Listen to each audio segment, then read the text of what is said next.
Okay, it's 5 o'clock. Everybody stand for the Pledge of Allegiance. I pledge of allegiance to the flag of the United States of America and to the republic for which it stands, one nation, under God, indivisible, with liberty and justice for all. Please remain standing. We're going to open with a prayer tonight. So if you could join me as I pray.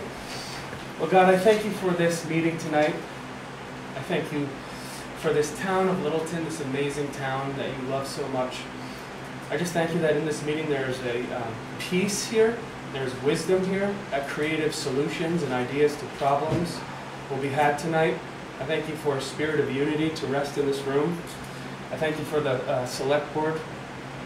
God, that you give them wisdom and understanding and creativity. Just thank you that things will be articulated well, that we will come to understandings. And I just thank you that your hand of blessing rests on this town of Littleton. For prosperity, for growth. I thank you, God, that you bless this town. And so I just speak blessing over this meeting tonight. In Jesus' name, amen. Amen. Thank you. Okay, we don't have any public hearings tonight. We have a presentation from the New Hampshire DOT Bureau of Bridge Design. This is to do with the bridge that goes from Littleton to Waterford on Route 18. I'd like to turn it over. Okay. You have the presentation. Do you stand, or are you all right with us sitting? You can sit. That's fine. Okay. That's fine. As long as we can hear you, we're good. Okay. All right. Well, thank you. So I'm Jennifer Rezick. I'm the project manager for the Department of Transportation, and we're here tonight as an introductory meeting on this project. This is something that we've just started working on and wanted to come and get some initial feedback, make sure the town was aware that it was something that we were working on, and we'll be back to do some larger public meetings as the project progresses. So we'll do a quick round of introductions.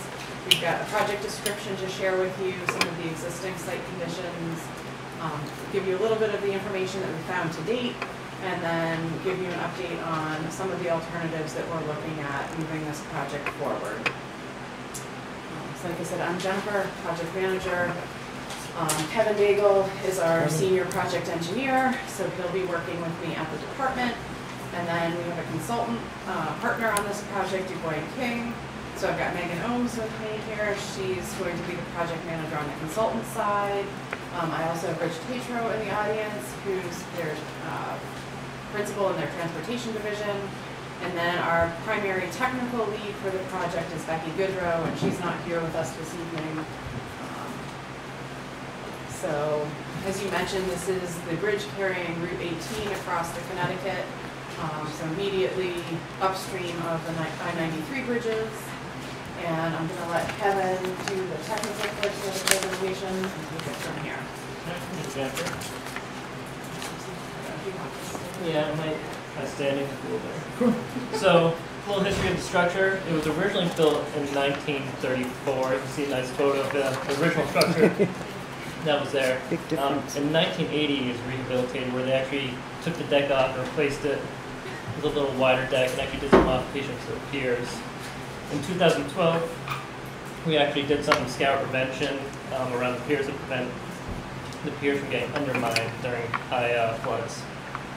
It's currently ranked, it's currently ranked number 8 on the 2021 New Hampshire State Red List. It's on the red list because of a 4 rating on the superstructure and the substructure, which is a rating of 4. And the deck is currently rated as a 6. Which is Out of 10. Out of 9, which is a little unusual. Okay. Now the bridge is 5 spans. It's a continuous steel girder bridge with a concrete deck. There's a total length of 529 feet. It's 30.5 feet total width, and it's a 2-girder system, meaning it's kind of a non-redundant structure. Here's a typical cross-section of what the deck looks like. Width right now, with the width is it has 11-foot lanes and 3-foot shoulders. It's carrying about 1,500 vehicles per day with 8% trucks. But we also hear that it's currently frequently used as an unofficial snowmobile crossing. Here's a photo underneath one of the spans. You can see a little bit of rusting going on. You can see the two girders and then some metal bracing in the pier. And you can see a little more deterioration at the Vermont abutment, which is the picture on the left. That's kind of typical of underneath expansion joints or water from leaking through, causing more deterioration. We've got a couple of pictures of the fairings too, where there's some corrosion, rusting going on that would not be rehabbed. Can I interrupt you for just a second on that one? On that Pier 2, where the deterioration is on that foot, sit underneath there in a boat and watch one of the pipe trucks go across that bridge. Okay. You will have concerns. Okay. Guaranteed. Yeah. I've been there. Do you see the deflection? Oh yeah, it moves. It moves. That's why I'm surprised that they're still letting those go across it because it's, Okay. but that's, you know, like I said, I do a lot of boating underneath that or kayaking or whatever, and I keep an eye on what's going on. It's Well, it's certainly definitely something we can bring back to our bridge inspection team and thank you. talk with them about. Okay, go ahead. Didn't mean to Yeah, no, interrupt it's you, good. but It's a good picture. Yeah. Are you ready for that? Yeah, you go to the next one. So here is some, we got a picture of Pier 4 and Pier 1 where you can see kind of the more advanced deterioration of concrete. And so some of the data collection we've done so far is we've gone out and done in-depth inspection of the steel and the piers where we actually took cores and we tested for like compressive strength and like ASR, which is the silica reaction, which just helps or causes more deterioration of piers. So we're currently going through analyzing that data and getting a design report in a couple months possibly, but we haven't gotten all that data yet out of the testing, so that's currently being developed. So the need for this project is really to address the poor structural condition of the bridge, which is the superstructure and the substructure. It was originally put on the red list in 2014 because of the substructure condition. In 2018, I think, is when the superstructure became a core rating of 4. And really the purpose of this project is to extend the service life of the bridge and to remove it from the red list. And so right now where we are in the design phase for this project is we are finishing up kind of the data collection. And being here is kind of part of that collection where we want to get input from the town, from things that we might not know from just being in the office in Concord. And so that's going to go into kind of the design report and towards the alternatives that we're looking at. And now that we have all this data, we're going to go through we're looking at 4 alternatives for this project really. And we're going to do an analysis. After we kind of have this analysis kind of getting close to finalized, come back to the town with kind of what we're looking at, present to you guys, get your input on the alternatives we're looking at, maybe then select one of those alternatives to move further through the design phase and go into the final design. Where in the final design is where we'll get into more project details, looking at the environmental permitting more, and possibly acquisition of property rights, but it's really not anticipated for this project. So kind of the history of what we've been doing for data collection is we went out and surveyed the site in May of 2022. We just got the traffic data back in this month. We went and did the bridge inspection in November of 2020, so a little while ago. We were doing the pier concrete testing that I was talking about in the fall of 2021. And since we've done all that, we've gone out to site and reviewed it to make sure all the survey was accurate. We've gone to our right-of-way and had them plot out where the state's right-of-way is to possibly determine if there are any impacts outside of our right-of-way. And we're still in the process of kind of verifying all the utilities in project sites, see if there's any sort of utility conflicts we'll have to deal with for the project. And we had started our environmental review. So part of the environmental review, there's a lot that goes into considering environment for all the state projects. One being the natural resources, where you consider the wetlands, any threatened or endangered species, conservation lands, any hazardous materials. You've got to consider noise and water quality. All that is considered for all of our projects in the state. And then there's the cultural resources, which is really historic and archaeological sites. So this bridge is eligible to be on the National Historic Register. The reason for that is because it is 88 years old, and it was constructed using National Recovery Act money when it was originally constructed. So because of the fact it's eligible for the National Historic Register, we have to kind of follow Section 106 of the National Historic Preservation Act and Section 4F of the US DOT Act, where they'll kind of review all of our alternatives. And so we'll bring that to a cultural resource meeting when we get further through our alternative analysis. And kind of go along with Section 106 is there is an option for people that are interested in historic sites like this to be a consulting party on our project. So if anyone is interested in that, you can reach out to us to get more information regarding that. So the alternatives we're looking at right now. Alternative one is really just a deck replacement.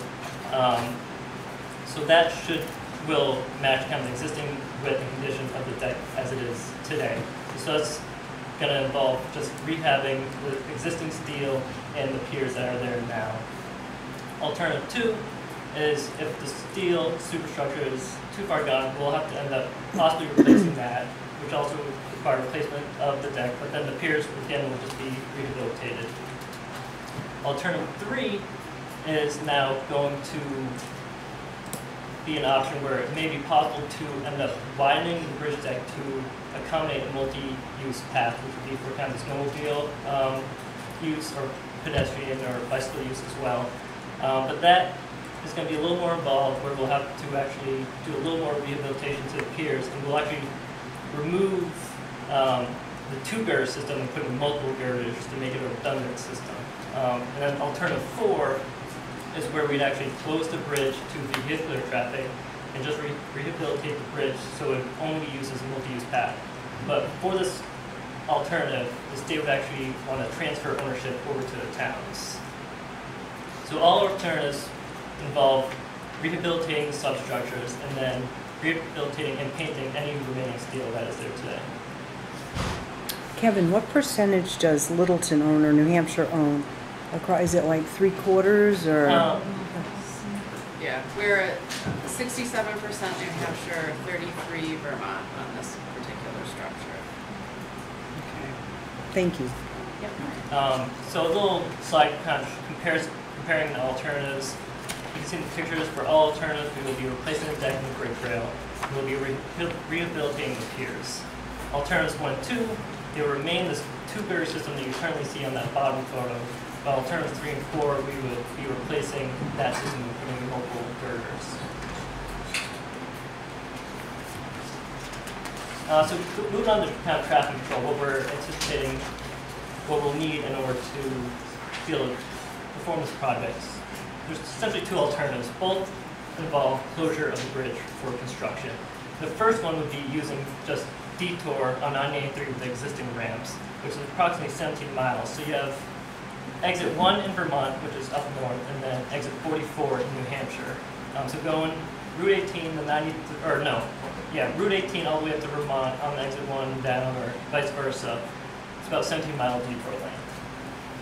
So, sorry for interrupting again, but if you get on the Vermont side of the interstate bridge, there's already an existing ramp that's not paved, it's roughed in, on the northbound to come off onto 18, and also just under the interstate bridge to come onto the southbound.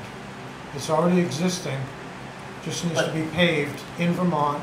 Right over the Does river outside. Look So kind this of is like what's on the plan up here.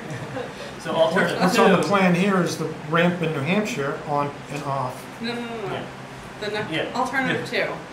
Yeah, so alternative 2, the proposal is to construct kind of partial exits on 93. So just in Vermont, as you get over the Connecticut River, connecting to 18, we're proposing putting a northbound off-ramp and a southbound on-ramp. And that approximately be a 3-mile detour lane. Is So- that the location where you're...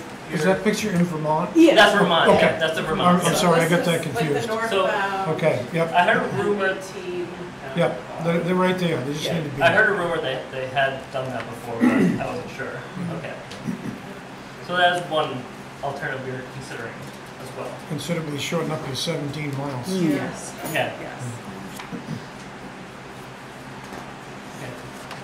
So kind of the schedule that we have for the project right now, we're currently in the alternatives analysis. So we get our design report in, we kind of look at all alternatives more, and we'll kind of progress that through the winter of 2023 with a couple more public informational meetings. After we kind of get the selected alternative chosen, we'll move into the design phase, which we're anticipating to take from 2023 to 2024. Once we finish the design phase, we'll move on to construction, which will begin in 2025. The project is currently scheduled to advertise in January with a current budget of approximately $4.1 million. Obviously, depending on what alternative is selected and the amount of work we can do on the bridge, that number is subject to change. And so we're going to have to figure out with this bridge what's kind of a reasonable cost for construction. So the reason why we're really here, part of the data collection, is kind of getting input from the town, you know. So we have a lot of standard things we ask for, but here we're kind of, the main things I was kind of looking for is pedestrian, bicycle, snowmobile use over the bridge, how often is it used, and how much we have to worry about trying to maintain that access. There's also a boat launch right underneath the bridge, so we want to make sure we maintain use of that if it's actively used by the public. Also wondering if there's any sort of merging or response mutual aid between the states that we have to maintain through construction. Sorry. I don't know if anyone has input on that. And there's also any other input you might have on historic concerns, environmental concerns, or anything else in general that you may want to bring up while you're here today so we can include that in our selection of all our alternatives. So, before, I think that's probably the last slide, so if there's anything you want to add, Jennifer, before we move on. I mean, I think this is really our first opportunity to hear from the town, understand your concerns. I'll go back to the list of things we're interested in, but my concern is it lasting until 2025. That's my It'll be here quicker than you know. Yeah. And it should, like you said, we will go back and speak with our bridge inspection team about that concern that you had at Pier 2 and see. We do have a bridge maintenance group that, if we feel like is necessary, they could come out and do interim repairs to get us through to that point. So we'll definitely look into that. So it's on the red list, it is inspected every 6 months. Okay. Can you take questions? Just a question on the acquisition of property rights. You said not anticipated, but if you were to, where are you thinking? At residential level, corporate level, the dam? What? So the one thing I was thinking was I wasn't sure where those temporary ramps in Vermont were going and what they had for property over there. Okay. In New Hampshire, I wasn't anticipating anything really, but without knowing exactly what alternative we're going with, scope of work. We just got our right-of-way lines in just a month or so ago, I think. I forget exactly when. So we haven't really looked at it that far to know exactly what impact it has. There's really nothing that we're envisioning in New Hampshire based on the current scope, but possibly with the traffic control. That was the main thing I was thinking of here. Have you met with the folks in Vermont yet? This is our first meeting. Okay. This is our first public meeting. We've got a Vermont project manager that's been engaged with the team. Right. Okay. Good, thank you.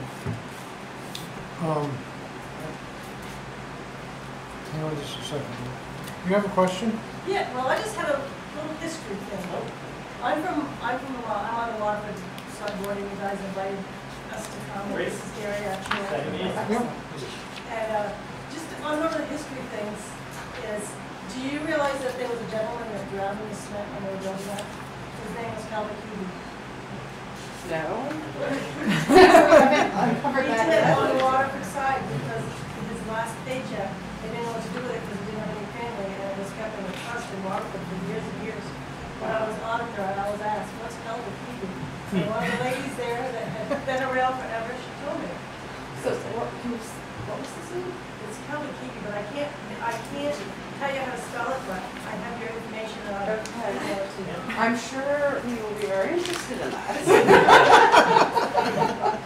Okay. No?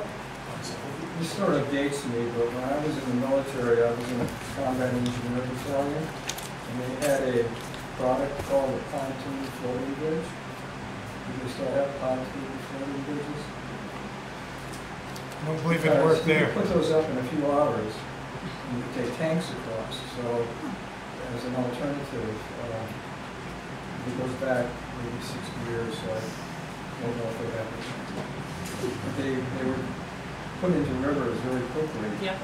and secured, and they moved troops and trucks across.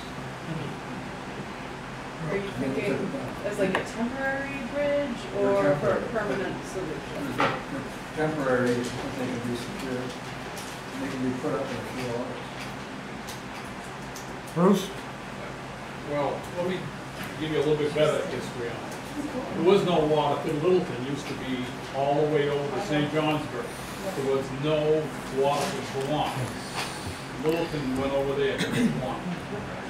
The second thing was they met the people did in Vermont, the old farmers that were in the registry, they went over there and they voted to turn around and give all the property lines right up to the water, right up to the shore.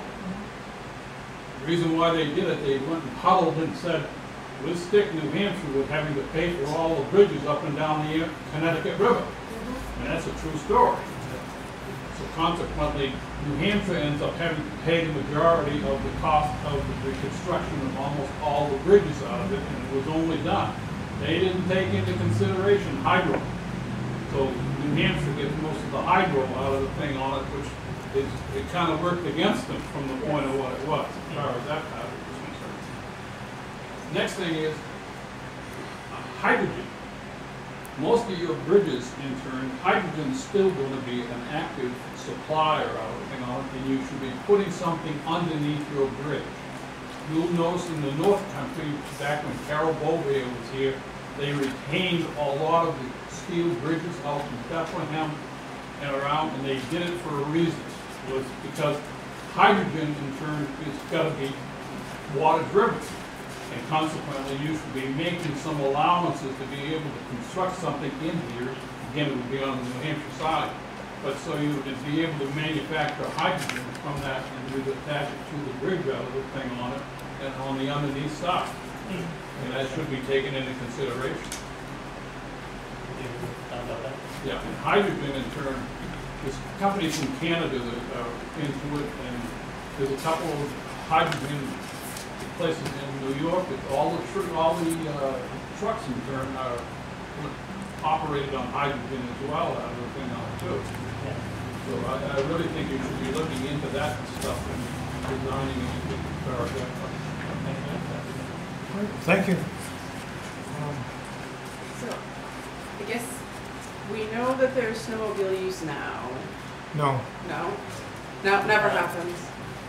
There- There's no official trail. There's no official trail. However, we do have land permissions from our current trail to the bridge. Okay. However, I know the Waterford side, there were some questions around, because in order to make it work on like a safety perspective, they were going to shut down one lane of the bridge. And there was a lot of concerns about the travel of shutting down one lane of the bridge. So at that point, that's where on the Waterford side, there's a lot of pushback for doing that. So we've held back, and we have permissions to get there, and I know the Waterford Snowmobile Club really would like to get there because the closest access is Lancaster, New Hampshire, to get across the Vermont. It would increase the tourism industry, everything over on the New Hampshire side. The other side of that, when there was another meeting that was down at the Senior Center. senior center Yep. about 3 years ago, and at that time, the state estimate was that the bridge would be done in 5 years, and it didn't last much longer. At that point, the only thing that they could do was to lighten the load, hence it would open up a lane that would be available to us at that point. But as it is right now, we're weak to see.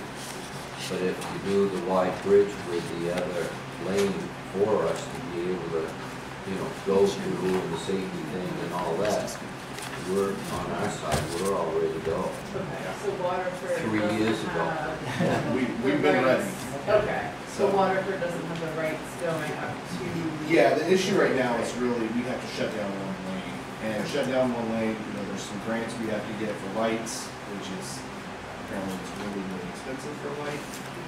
That was one issue with that, and then obviously, the traffic flow was another concern, shutting down one lane. The other issue that we had talked about with snow, if there's no snow, what is it doing to the bridge? If they're going over with the tracks on the snow machine. So we were concerned about that too. Well, Did you have a comment? The Waterford end of the snowmobile use, the proposed trail on our side of the river was to go through the cemetery. And that was going to cut it for probably 90%. thought it was along the river, but below the, Yeah, but it was on cemetery property where it was strong on that. but on the embankment, not on any useful property up like off. That was one of the big issues, it was going to Well, the we- cemetery. Not arguing, but we go around both the Glenwood and the other one down here on the right of way below it. I'm just telling you what the issues were. Right, Okay. right at the time, yeah. Okay. Looks like we've got some emergency response. The launch underneath the bridge, is that purely recreational? Is there any sort of emergency access for? It's kind of both. It's, Okay. Just Can't had we- an just had emergency, yeah. access down there, but, Yeah. just a public boat launch, really. Okay. Pretty heavily used. Speaking from the emergency side of it, alternative number 2, he's working that distance from 17 miles to 3 miles would be preferred. For the traffic control. Just coming off the highway, being able to get down into Waterford, Concord, vice versa, when we got to cross into Littleton, we have to send. One more. When Howard Sandon was the chief of police of the town of Bethlehem, he made the comments that you should dredge that river. He said it was full, safes, and stuff from people that had stole things and dumped them across there, and that water out of it was quite prevalent pertaining to it. And I think you'd find it would be still an awful lot of stuff that would be down in there. Might pay for the bridge. All right, thank you. Does that wrap it up, I guess? Yeah, I think Okay. we're all set. Thank you. I'm sure you're Thank aware. you. I appreciate you being Yeah. here, giving this presentation. Excellent. Well, thank you so much for having us. Jennifer, We'll see you again, I'm sure. So I can be your primary point of contact. Thank you. Thank you.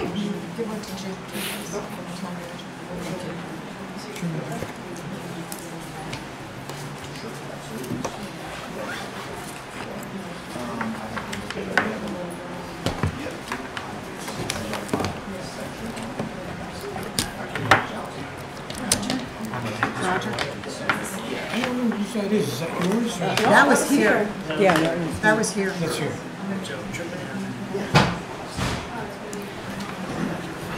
Thank you.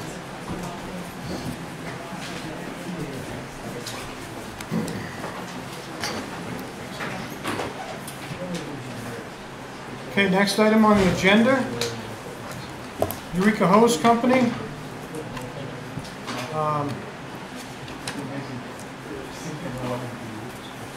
We were trying to make an agreement with them to where the fire truck got sold, Old Bertha, they have the first right to refusal to get it back.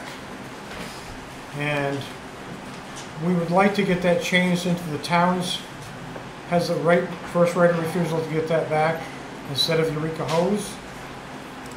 Why would you do that? They got $300,000 in their bank account. No, we don't. Well, where's all the money that was given to you from the people that, the young lady that lived over on the, That Villadue's trust went to New Hampshire Charitable Trust, and a scholarship was set up in her name for local students. Yeah. well, who gave it to them? Here we go. Eureka Hose. You gave away the money. For scholarships, that's correct. Okay, so What's that? Yeah, I didn't see the bill, but in Pat's name and what she would like to see.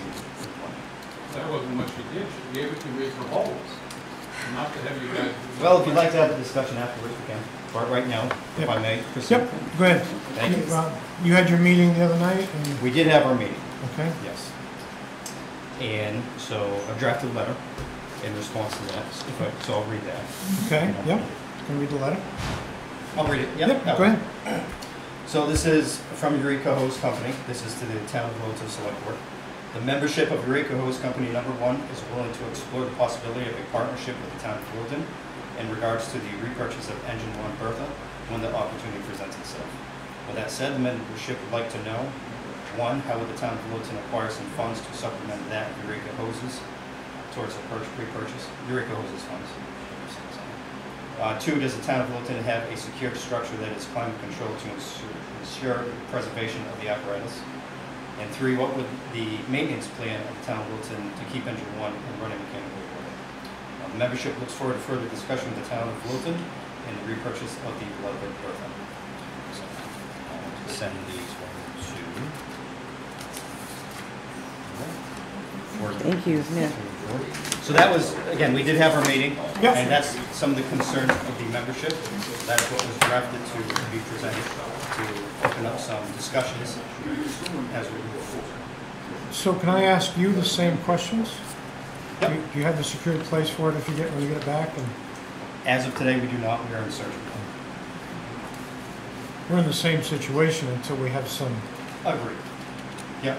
Yeah, we don't expect these answers to be like tonight or even Okay. tomorrow. No, we expect more conversation because these are some big questions. That we also, if it was just for Eureka Hose, we have the same issues. So again, this is in a partnership with the Town of Littleton. These are things that need to be addressed. okay, good? Yeah, not just the town. No, It's, like I said, it's a Right. partnership. but it's moving forward. We are moving forward. Yeah, okay. And again, one of the questions we had earlier that we did discuss at our Thursday night meeting, how are we going to get more funds? We're in the process of setting up 2 fundraisers. So those are being worked on. That came out Thursday night, and we have 2 people chairing those out to move forward and trying to get something started for Eureka Hose to acquire funds for the repurchase, if it was just on us. So, I guess what I'm hearing, Nick, is you'd like to work with the town That is correct. to get this thing back into Littleton. Correct. It's still Eureka Hose's intentions to get it back. Okay, That is correct. thank you, that's good. I got a question. You told me that when they turned that over to Eureka Holes, there was a thing in there that said you couldn't sell it. And if that's the case, you guys should be getting an attorney and getting on it and suing Eureka Holes to let them pay for the cost of getting it back, because they shouldn't have sold it. It was not in writing the specific words, cannot be sold. So that would definitely be interpretation. Could be, you're obligated to do the right thing, and you're not doing it. We feel that we are. Again, I understand it's interpretation. But right now, Yeah. we have made further progress in getting that truck restored than we have since 2000. With this, what we find is a creative way, with our intention still to repurchase it back. We haven't been able to do that since then. So we feel that we're moving in the right direction. Okay, you got a question? Yeah, so I only have the first right to buy it back. Eureka Hose does. Eureka Hose. How long do you have that right, and how much are you talking? We don't know that right now. If you had to guess, not holding you, just guesstimate. Anyone? Up to $250,000 if it's fully refurbished. And does it expire? Someone else wants to buy it? We got a buyer, sorry Littleton, you're out? The thing is once he gets it restored, he wants to use it himself for a while before he decides to sell it. When he decides to sell it, we have the first right to refusal. They do. Eureka does. So, what I'm But someone saying, could come along and say, I'll give you $1 million for it. But he has to go to Eureka Hose first. then they offer it to them for $1 million? And Yeah. the idea is to get it conveyed from Eureka Hose to the town as the first right of refusal. That's the object, so that at least the town controls what may happen. It's his intention. He would love to see it come back. And we have the agreement that it would be for the parts that he has into it. not later. So his intentions is for Littleton to have to spend it. But again, if he comes back and said, it's $8,000, and we don't have the $8,000, we only have the $4,500, we can't. What you do with the 4,500 that you got for It selling? is put in an account earmarked, in Eureka Hoses account earmarked for the repurchase. So we have line items. What else is in your whole account? That's irrelevant for what we're talking about. That's our private matter, Eureka Hoses. Yeah. Private matter. Because we're a private entity. Yeah. That's correct. So I think probably just, we should probably have a meeting to discuss some of the stuff here with the Eureka Hose and the Select Board. Just go over some of the topics that we have on here. Sure. Because again, like the gentleman said earlier, he's going to take some creative ideas, and we're in the same position. Where do we store it? What's our maintenance cost? You know, it's going to take money. Yes. To keep it running. Yeah. So we understand that. So again, this wasn't just, if we're going to do this together. This is to start the conversation, something to think about. Which is again why we're looking forward to, if the town of Littleton and Select Board would like to move forward with this. You know, I think we would like to work with you to get it back. Right, for the town. Yep. I think that's in the best interest of the town. We need a motion. To work with them? No decision on that really tonight, right? Not if we're just having Yeah, discussions. just a No, discussion. I don't think- Discussions. I don't think, we don't need to make a motion to work with them. We can just look at the We've schedule. all agreed. We can look at the schedule and think, you know, try to put our thinking caps on, maybe have a work session a few weeks down the road and see where we're at and go from there.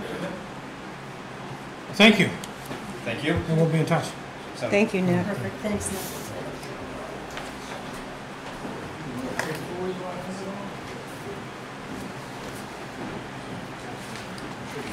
Jim, are the folks here from Mount Eustace? Are the folks here from Mount Eustace? I have an update. Okay, the next thing on the agenda is the Mount Eustace Ski Hill, a lease agreement, and a glade proposal. Jim has some information on that. Yeah, I'll address that. This came to you last year, but it came at the last minute and didn't meet the deadline. To be honest, I was very surprised to find out on Thursday it was on the agenda. Yeah. It did not go through the normal process. I give them credit that they wrote up the agenda cover using our format and what have you, so when it came in, and I advised, is it Troy? Tyler? Tyler, that it wasn't sent to the Mitchell Group, the town attorney. It was sent to them. They looked at it on Friday and advised it addressed their issues, but that it needed to go to Primex. Primex notified us today that it does not cover the town in terms of liability and indemnity. I had passed that on to Tyler, and so he's asked for it to be tabled tonight. Okay. As they just address, it seems like we should be close. They just need to get the liability issue out so the town's not on the hook for anything that's happened. So a motion to table that until they resolve the liability would be appropriate. I'll make that motion. I'll second it. All those in favor? Aye. Aye. Additionally, you know, we still haven't heard anything from them working with the snowmobile club. And that was on That the was the stipulations last time to work with the And I've not snowmobile heard a club. single thing from them. I will add that to my email reply after tonight's meeting, letting him know that it was And tabled. if you need my information, you can just send it right to the website and ask them to speak to Zach. I'll pass that on. Thank you. We've had no, ever, But we none. We need it. notification. I mean, normally we have a process that comes through, it goes to different departments, and we look at it. Right. This showed up as a packet ready to go, and when But- I was but we getting did- briefed on what was the agenda, it was like, wait a minute, who all saw Yeah. this? So we put the brakes on it, and they understand. 20 minutes to 9 this morning was the first that I heard of it. Yeah. Pass on to the. First I heard was Thursday, and normally, Yeah. we know weeks ahead of time what's going to be on the agenda. Right. Okay, so I will address the issue that they still need to reach out to the snowmobilers, okay? Thank you. Good. Oddly enough, I was at that meeting. If I recall, maybe you want to look back at it, Jim, can they even have glades on that mountain? I thought the original agreement, putting that together, was there were certain restrictions, and what they're asking for, I believe is restricted. So to go through all that work and effort, at the end of the day, you might want to look at the original agreement they had with the town and the ski slopes and all that, with the lahoots. I'm pretty sure there was things that said you can't do this and you can't do that, and they're asking to do something that I'm pretty sure was restricted. Okay, sir. So was that back when it was reopened? Yes. Okay. So during the reestablishment of Yep. the mountain, there was restrictions. We had this conversation. I think you got, the word is wrong. Okay. It's not restricted, it was a case of they reserved the rights in it, and the snowmobile people, the people that leased it, in turn, had to abide by giving the new people a right-of-way and retaining it over. So it wasn't restricted, it was the other way around. So we need to get the original agreement. Okay. We should be able to get that. And that was the letter from Granite. Thank you. I read that online before. Yeah, I read it. Yeah. Thank you. Okay. I'm trying. Appreciate it. So we're going to table that for now. Yep. Back at a later date, we're going to get more information from both sides.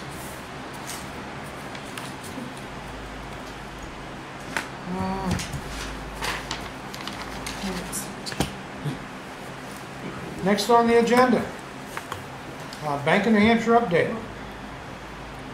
And this is to do with the lease agreement that we have for the next year with the Bank of New Hampshire. Well, it's a little bit more than that, Raj. Do you want me to give a little background? You can if you want, yeah. Okay, so tonight we have with us Chris Logan, who is the president, CEO of Bank of New Hampshire. Sydney, is it Shapley or Shapley? Shapley, who is the vice president, Bank of New Hampshire, and then the regional manager of this branch, Tony Alacqua. So they're with us tonight. We have been talking about our lease. Lease has been drawn up, but again, going through the history of our situation with the bank 22 years ago now, and I can't remember if it was Indian Head or Laconia Savings Bank, allowed us to move into that property for 2 years for free. Now, Bank of New Hampshire, same bank, it's just that through acquisitions and through mergers, it's the same bank, same financial institution. So for 2 years, they did not charge the town of Littleton any rent whatsoever.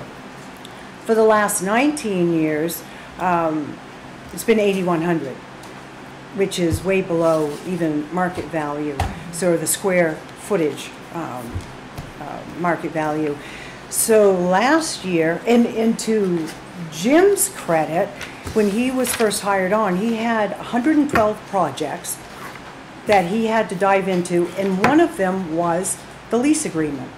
So he took on that project, and Milt's here too, so he can testify to that, because Milt started the ball rolling on us getting an updated lease agreement. So Jim got the ball rolling, and we quickly realized that what we were being charged was way below market value, way below. We've been doing banking with the Bank of New Hampshire for those 21 years, 22 years as well. They've been very good to us in that way. When the, Chris, and jump in at any point, because this is your floor too. They came back and said, we want to bring it up to fair market value, which would be at the top $17 per square foot. But because you bank with us, and we've got that good community relationship, we could do somewhere between $10 and $12 per square foot. And that's kind of how we left it back and forth. And then last year, Jim received an email from Sydney, and there'd been some other correspondence saying, well, would we be able to get an abatement? And we call it a good cause abatement. Now, normally the deadline would be March 1st, but because a good cause abatement can happen at any time of the year by the approval of the select board. So with Jim trying to work out the lease agreement, he said that we would reimburse with a good cause abatement Bank of New Hampshire for $9,568.67, and that would be based on 2020 taxes. So then, and that was last year, and there's been a lot that has gone on. So, and I'll let Chris and anybody on the board and Jim jump in too. It's been a lot going on. Sydney had said, hey, wait a minute, you know, we didn't get that good cause abatement last year. Where is it? And what about this year? So we as a select board met, we authorized Jim to pay Bank of New Hampshire for the $9,568.67 based on 2020 taxes last year, but this year's tax abatement, good cause abatement, would be $10,192 for 2021 taxes. So, I mean, and again, there's a lot more to it, so I'll turn the floor over. I mean, So the 2021 was the year that we were working without a contract. Right. There was no lease There was until no July leasing, 1st no of this year. terms, no nothing until we signed something for this year. we, Can I make a few comments? sure. Go ahead. So I guess clearly we're here today because of the question that stands with the debate. And I understand the town's looking at options for town hall, and if the town decides they have a better location, there's no hard feelings about that. You know, Bank of New Hampshire feels like we've been good stewards of the community, and I want to make sure that I provide this body the perception of D&H of what the relationship's been since 2008. So I'm going to review a few items that you just talked about and a couple others if I could. So in 2001 was when you first moved into the space at zero cost for 3 years. That was the original agreement. In 2004, we wrote a lease for $8,100. How it came to $8,100 is that was an agreed upon 1/3 cost of the HVACs and utility of the building. It was also said that the taxes would be abated. It never happened. It's fine, past history, and we'll talk about that. We generally paid more in taxes than $8,100 every year, so effectively, the town of Littleton was in that building for free. Actually, we paid the town of Littleton in that building for 8 years. So that was history. In 2011, the lease was renewed for an additional 7 years. In 2018, the town was presented with a renewal for 5 years at the same rate, and they chose not to sign and become a holdover tenant. Why? I wasn't around. I can't tell you. I don't know. I wouldn't answer that question. So from 2018 on, you were a tenant at will by the choice of the town.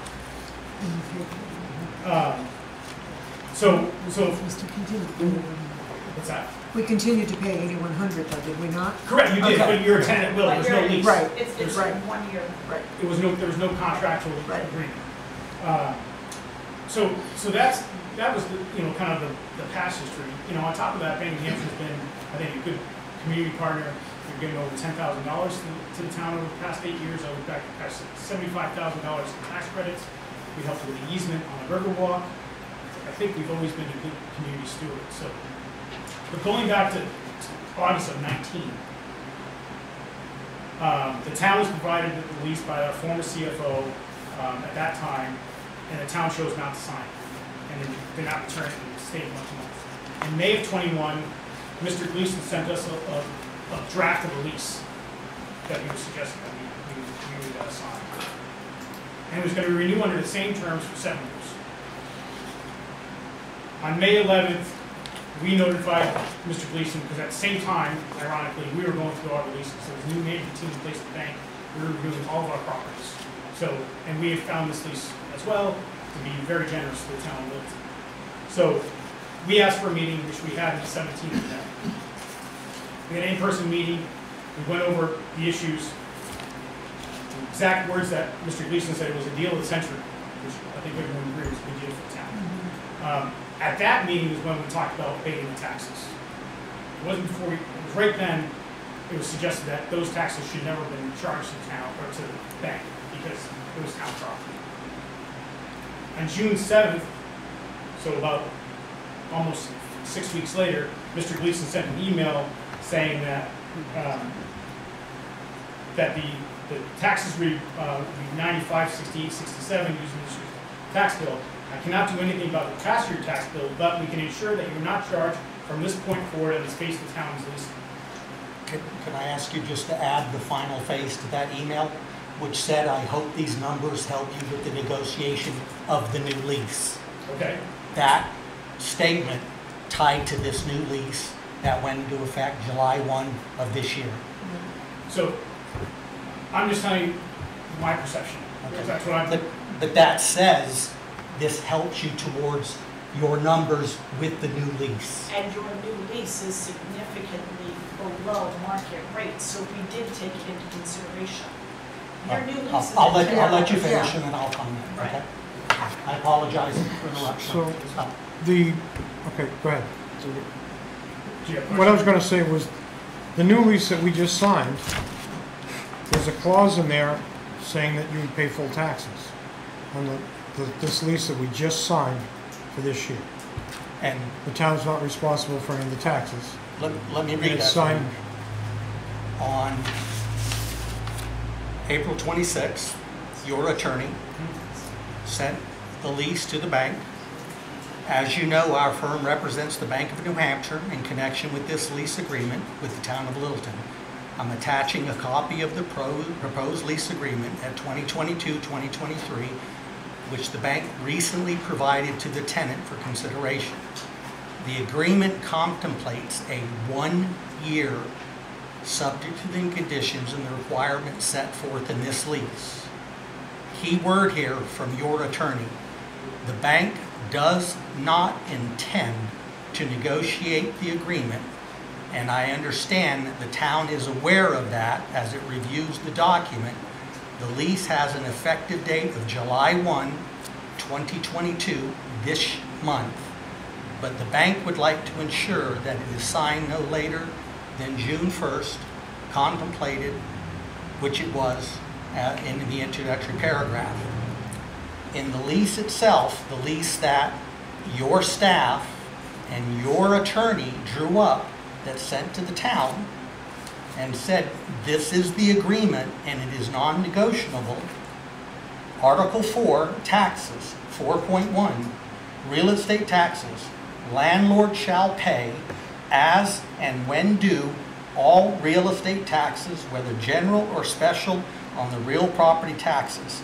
The tenant shall not be responsible for taxes in an exempt, as they are exempt from same. You wrote the lease.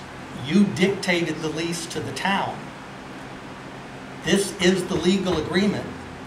You didn't address it in that category about taxes. This is the legal agreement that we have. We were understanding that we had to ask for a good faith abatement every year. That wasn't in my email. That was the state. Not, well, we can agree to disagree. We can agree to disagree. Again, I'm not here to debate Right. $9,000 or $10,000. No, I just want the facts, though, to be reflected. That's what I'm going over is facts. I am going over facts. So we've done all these items. If the town doesn't want to rebate $9,000 or $10,000, I'm not here to argue that. I've never been here. We have no intention of making money on a town of Littleton. We just don't want to lose money. And for 20 years, we've been losing money on having a town of Littleton site full. But you did make a lot of money off of our fees for over $10,000 in your bank, so it's not a complete loss.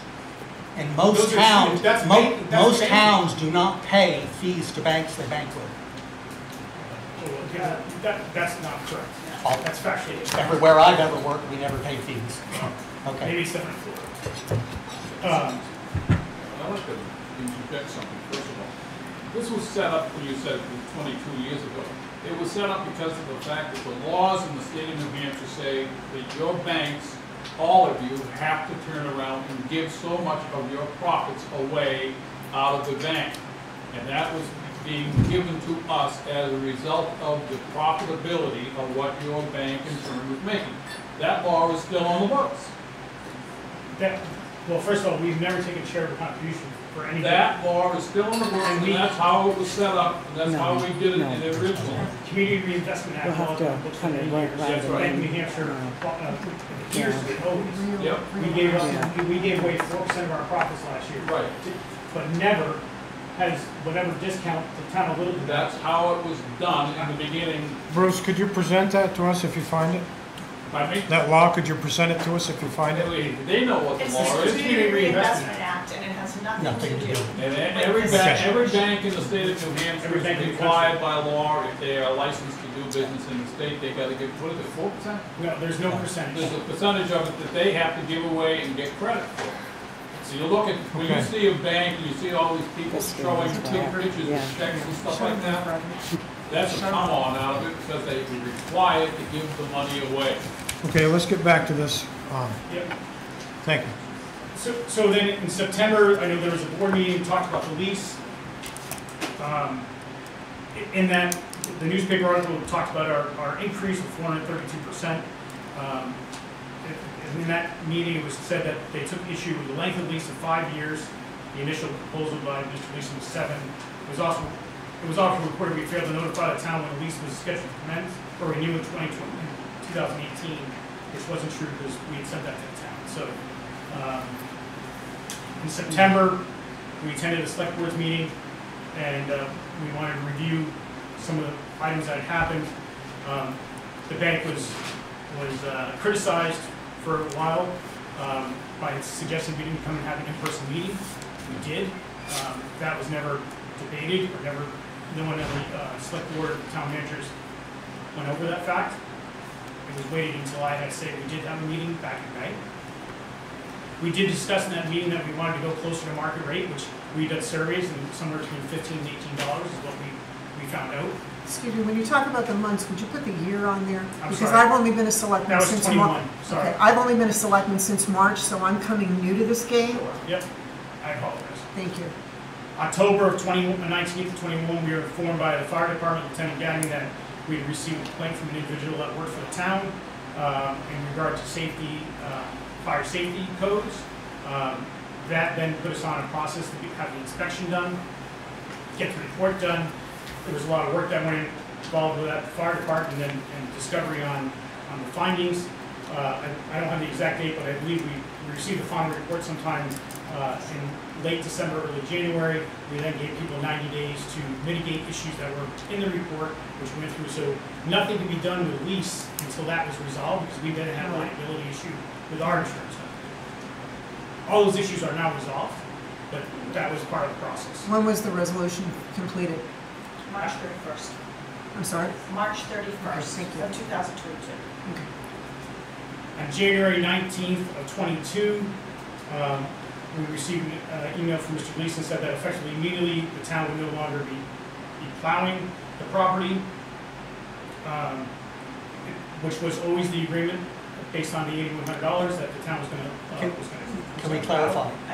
Can No, we finish, clarify, please? please. No, No. may we finish, please? No, because you're talking about plowing as if we're not doing plowing. You wanted us to plow the private lot that the public could not use, town employees could not use. It was the lot that was reserved for the third floor tenant.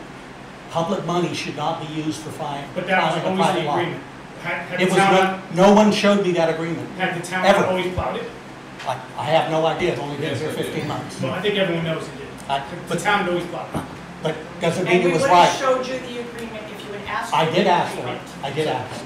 I don't want to, all I'm saying is, Okay, we I got an get email on January 19th, in the middle of winter, we're not going to plow it. And did we stop plowing?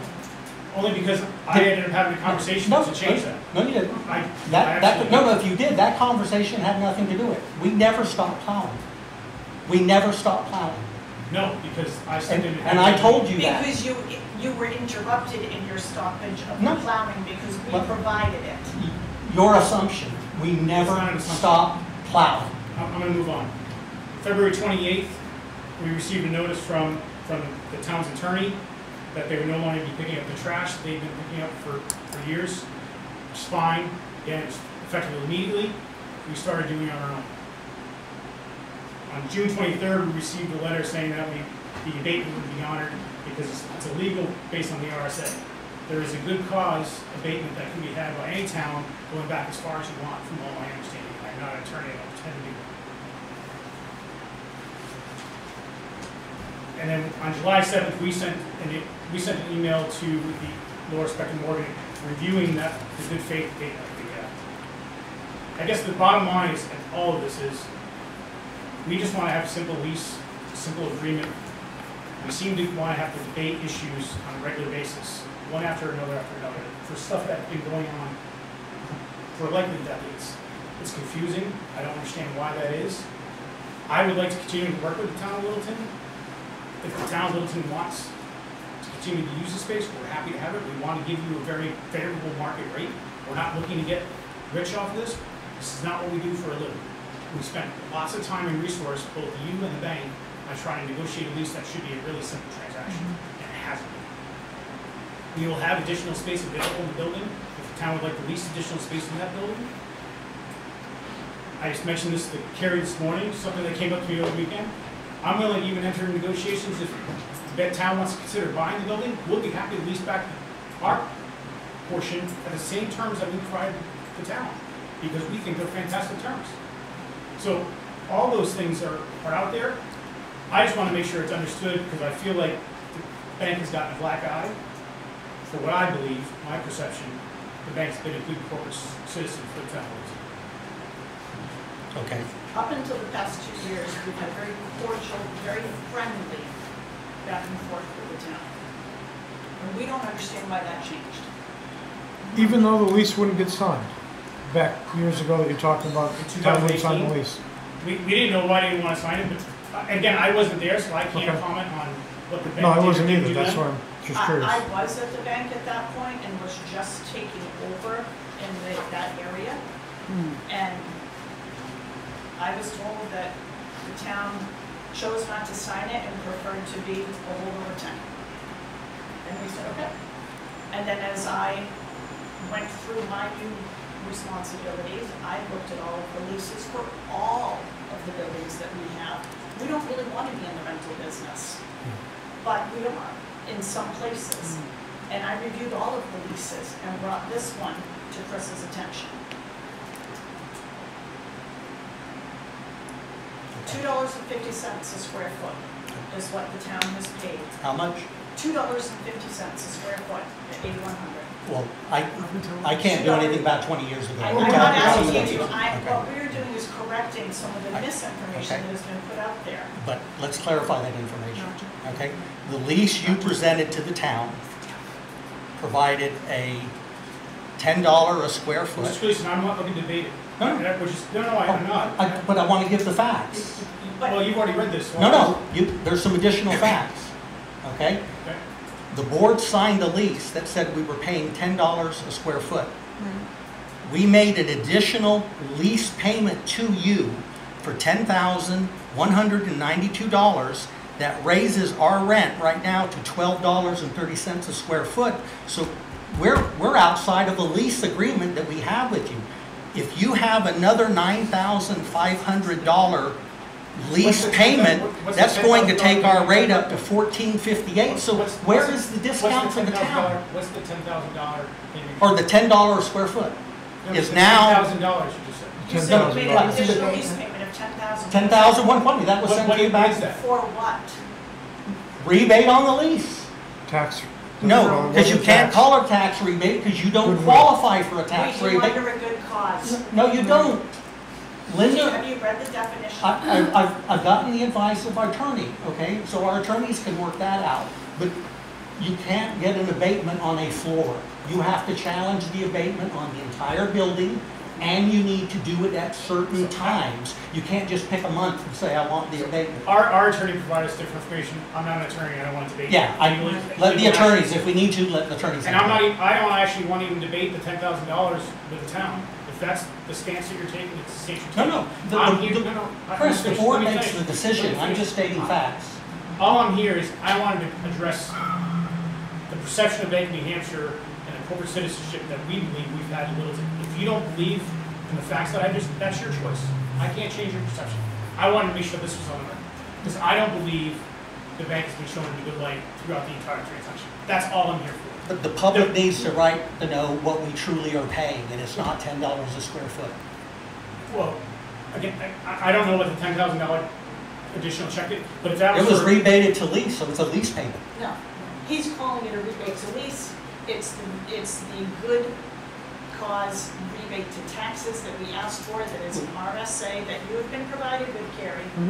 You've read the It's, RSA. right, You've been provided with it that. is Which our, would be beneficial if you dealt with all the board and the Mr. town. Gleason, you instructed me to no longer contact you and to contact the attorney. When you only. treated me like an employee, I don't answer to you. Okay? Nor I to you. I don't tell you how to be a vice president. Don't tell me how to be a town manager, please. Thank you. I do have the RSA here, which is RSA 76:16, a good cause abatement under which the Board of Selectmen may abate any tax, including for prior years, regardless of when it was filed. To the extent that it was not clear in the bank's original request, they are requesting an abatement under RSA 76:16 1A on the basis of, one, the fact that the town is not being charged the market rate, $10 per square foot, instead of the market rate of 15 to 17 per square foot. So back in June 7th, Jim had shared that we would be giving you that good cause abatement based on 2020 taxes, which was in the amount of $9,568.67. That was last year. And he also indicated he couldn't do any. Carrie, there was no payment done last year because there was no agreement. See, I think the an email is not binding. That email says it's part of the negotiations. Right, right. The confusion is we did have an agreement. It was for 8,100. We had an agreement, and moving forward in good faith, we're saying, hey, we're going to give you a good cause abatement moving forward. If we can't go back, we could go back, but we didn't go back. And here's the good cause abatement for this year. We do have a agreement for 8,100 because it was tenant at will. Then we need a new lease because this lease then, does not allow it. So then this year, we do have a new lease. Now, the good cause abatement this year would be the $10,192. And I think this is, what's happening is, there's a lot of confusion. We, according to this email, we promised you that tax abatement for last year. For 2020. Well, based on 2020 taxes. I advised you taxes. that the attorney said, I cannot obligate you or this board. Right. It was part of a lease negotiation, which would have been brought as part of the packet.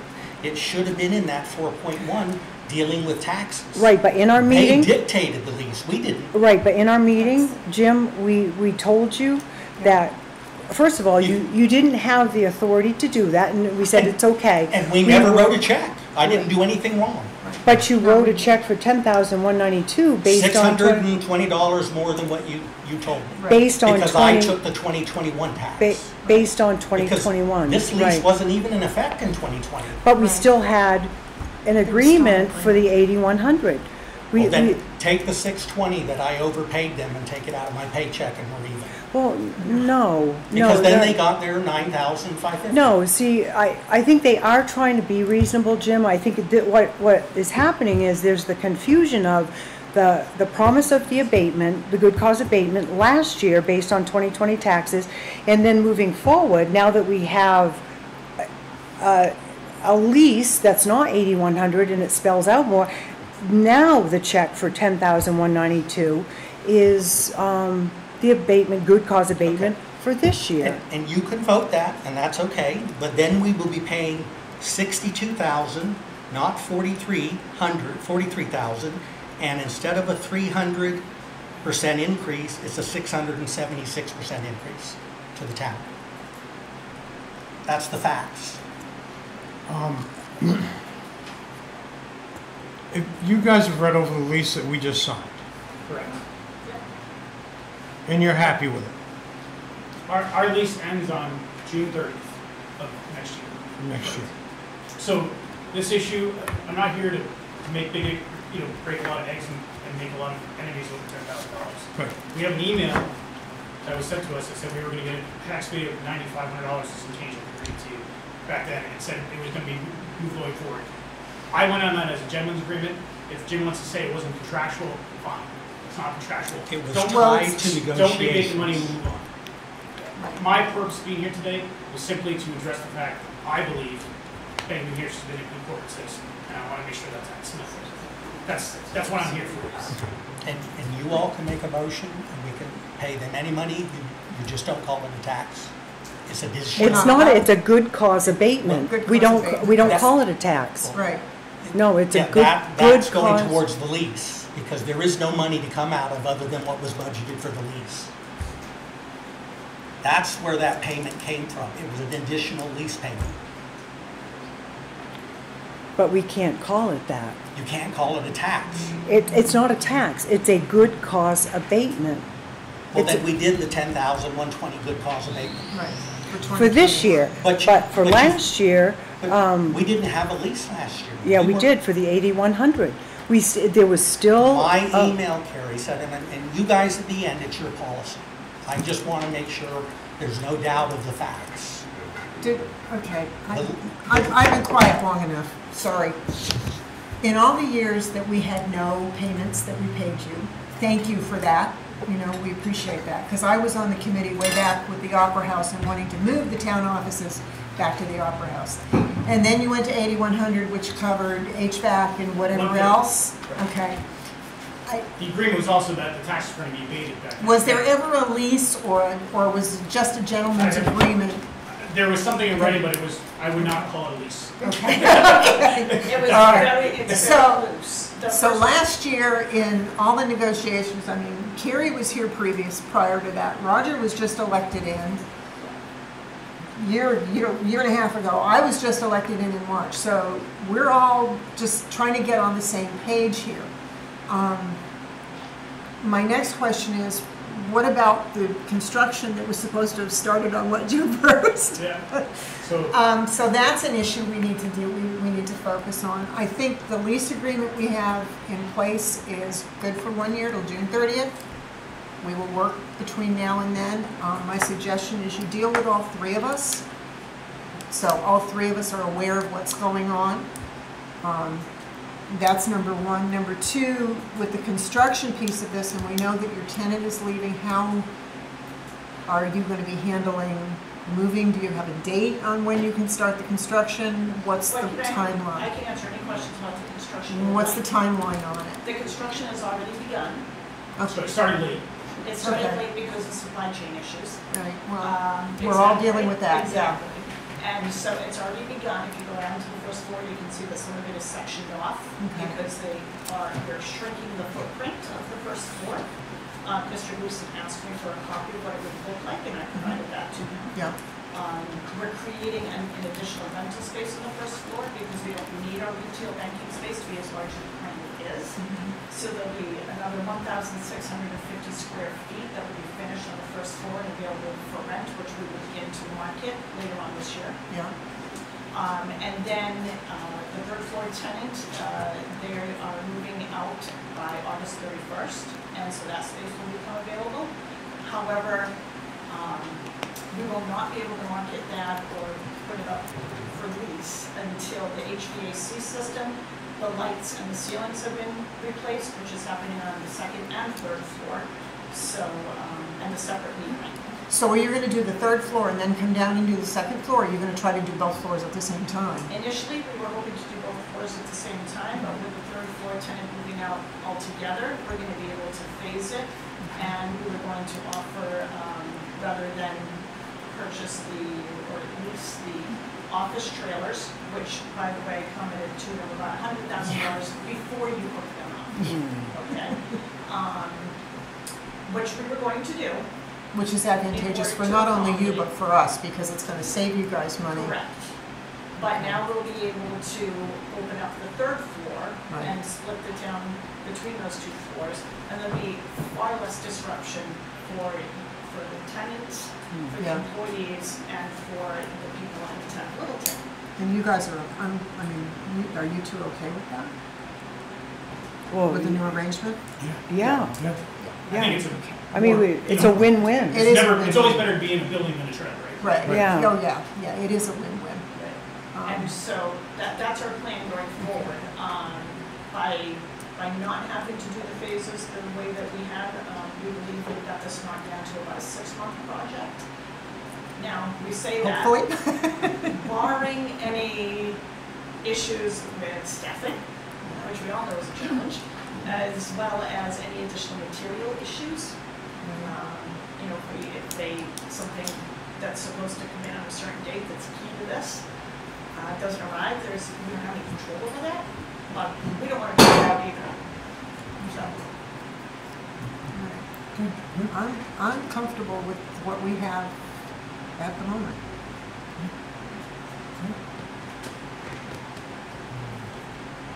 There is still the resolved issue from 2020. The $9,500. We need to decide what we're going to do on that.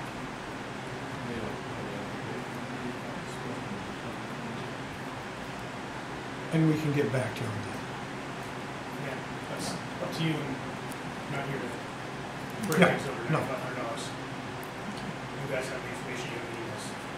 And if I could say one last thing, I know I took the brunt of that inspection. I have multiple employees that let me know that on all 3 floors, you let them know how bad I was and that I should be terminated as a town manager. I had nothing to do with that inspection. That was generated before me, and for it to be blamed on me is very unprofessional. That is not accurate information. I never once said that to any town employee. We could get into, I could bring them into a room, No. but we won't do that. No. No. Let it go. Let it go.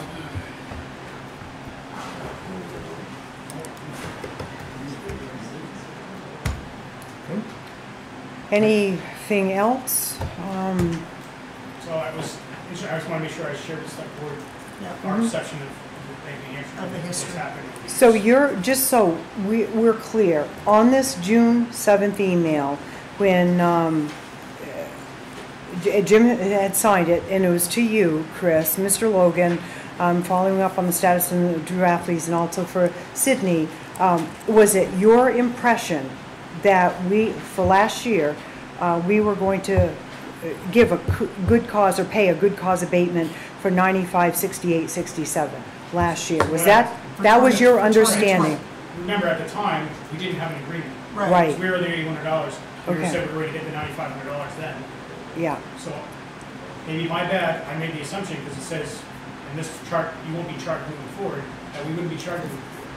That was. And I hope this helps you with your new numbers for the lease. You keep leaving that out of the email. It was, I'm not going to, it was always part of the discussion. Let it go. Okay, so let me ask you this then. Would you forgive us of that 9,500? Is your choice to select board to do. I am not telling you what to do. I'm not asking, I'm not here to make an issue about it. It's your choice. Okay. And for sure, you got the 10,192. 120. 10,120. 10,120. I don't know that for a fact, but I'm sure that's true. I'm not debating with you. Okay. So Okay. And that was for That- 20. yeah. That was for the year of 2020. That was processed like So 2 we're weeks good. ago at a meeting. We're good on that. Yes. Okay. All right. Okay. But my suggestion going forward to be, make sure that whenever Sydney and Chris deal with all 3 of us. So if they send you an email, make sure that Roger and I are copied. We can't. We can't legally. That's supposed to be done to the Yeah, town we- manager, man. You're not supposed to be Yeah. involved with that.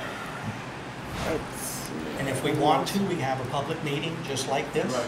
and can have that debate, and then the public gets to be aware of the meeting. Yeah, there was just Again, more Lisa here, to she it. had pretty simple. Yeah. Mr. Ruth, we should be able to negotiate Yeah. pretty easily. It's been awfully difficult, for whatever reason. Well, then we need to let the difficulty go, and we need to start Agreed, that's, fresh going I don't want to forward. spend, your time, or my time on a lease with the town of Littleton, which should be a simple transaction that we can agree upon and move on. But it's been a difficult process. I know, I understand that, but we need to let it go. We need to bury it and move forward. Thank you for being here. Thank you. Appreciate it. Thank you.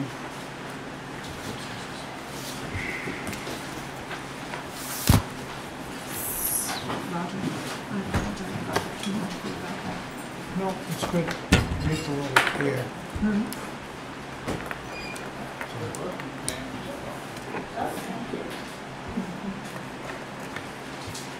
Okay. So, next on the agenda is approval of the minutes of the meeting, 6/27/22. That was the RSA 79E public hearing minutes. Read them over and So approve moved. them. So moved. I'll second. All right, all those in favor? Aye. Aye. 6/27/22. Is that your motion? Yeah. Carries the motion. Board of Selectmen's meeting minutes. I didn't see anything in there that I could. No, I'll make that motion. I'll second. All right, all those You in may favor? want to indicate too, as far as this was the public hearing minutes, the first one we approved, and then this one here is our regular board meeting, just to Okay. differentiate. Yeah. Regular board. And then, non-public, 6/27/22. The meetings, for minutes for one. I looked that over and I didn't see anything I would change on there. Good to me. I'll make a motion to approve the 6/27 non-public meeting minutes number 1. I'll second it. All those in favor? Aye. Non-public meeting, 6/27/22. Meeting minutes 2. Everything looked okay for me on that one? I can't approve this only because in our minutes, we approved the 9,000 something, 9,568.67 based on the 2020 taxes Yeah. as not a one-time payment.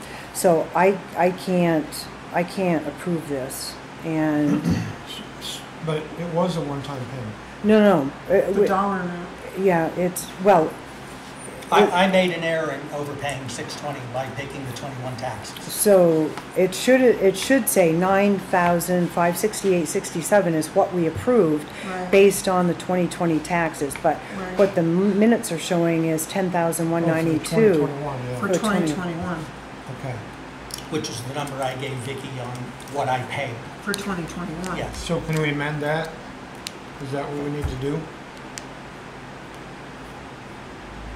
So how do we amend those minutes? Just to the numbers you have there? But it isn't a one-time payment because, Right. and according to the email, we are to pay that good cause abatement every year, according to our meeting minutes too, Yeah. or my notes that I had. That was So the motion you're saying should have read to authorize the payment of $9,568.67. Right, and eliminate that. For tax, for an, what is it called? It's a good cause A abatement. good cause abatement for 2021. Carrie is saying it's in perpetuity. It's not a Yeah, one-time thing. so this is the, right, it isn't a one-time Right, thing. that's what I Right. So wanted. that has to be crossed off. One time has to be taken out.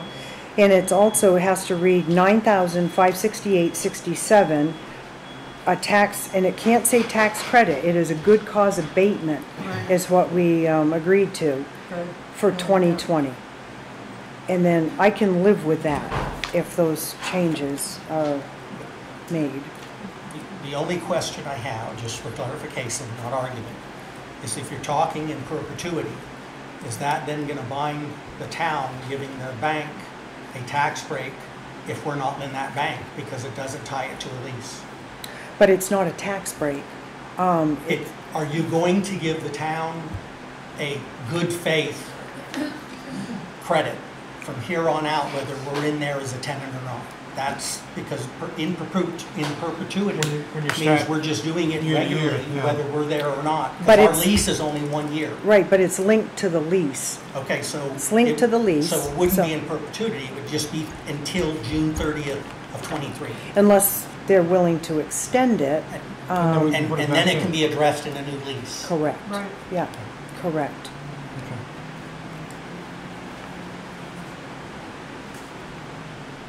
So- exactly how should that motion read? I will make a motion for the change, and it's June 27th, 2022.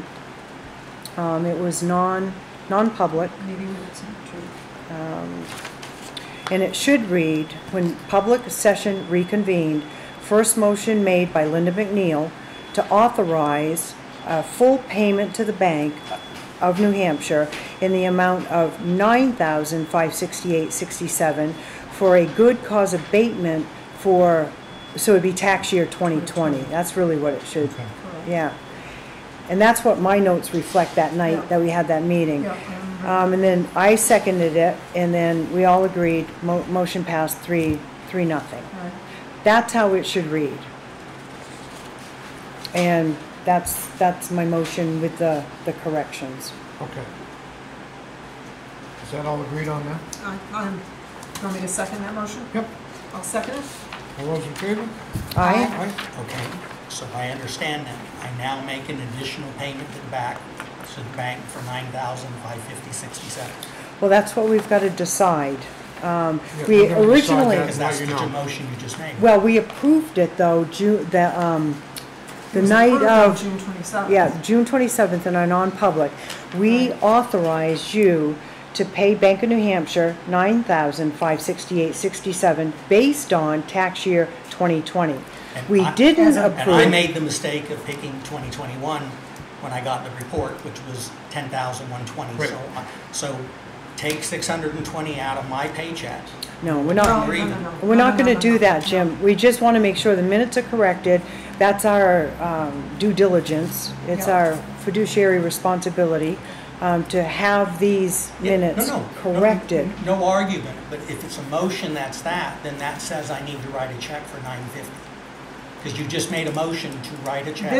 The motion that was made is to correct The minutes. the minutes, period, okay? I got And- it. and- Look, and I'm I know, slow. I understand where you're I'm going. slow, the light bulb went on. Yeah, I understand Sometimes. what you're saying, but we just did that, that's To done. correct it. But now we've got the issue of, do we go back and pay the $9,568.67 for tax For year 2020. 2020? And that would be a separate issue that we would Correct. need to discuss under selectmen's, I would say Correct. selectmen's items. Okay, Yeah. great. Okay. So we're bringing that back. So Light bulb those went on. minutes- I get you now. I know what those you're saying. minutes amended. All right, so, on to the next, minutes of the meeting, 6:30:22. Board of Selectmen work session meeting minutes. I will make a motion that we accept the minutes as presented. I'll second it. All those in favor? Aye.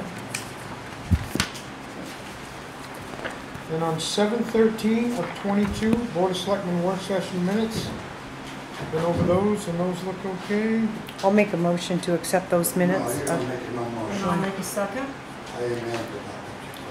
We have the authority to go through this, then ask for public comment. Rudy, let us go through this and then we'll get public comments. Excuse me? Let us go through this and then we'll get public comments. Thank you. All right, so I make a motion that we accept the minutes of July 13th, 2022. We're not going to amend. No, Roger, hang on. In order to do that, we got to get the motion on the floor, and it has to be approved. Then it's open for, then it's open for discussion. The only way you can do that is they have to do what they're doing, okay? Getting it on the table, okay? All those in favor? Aye. Aye.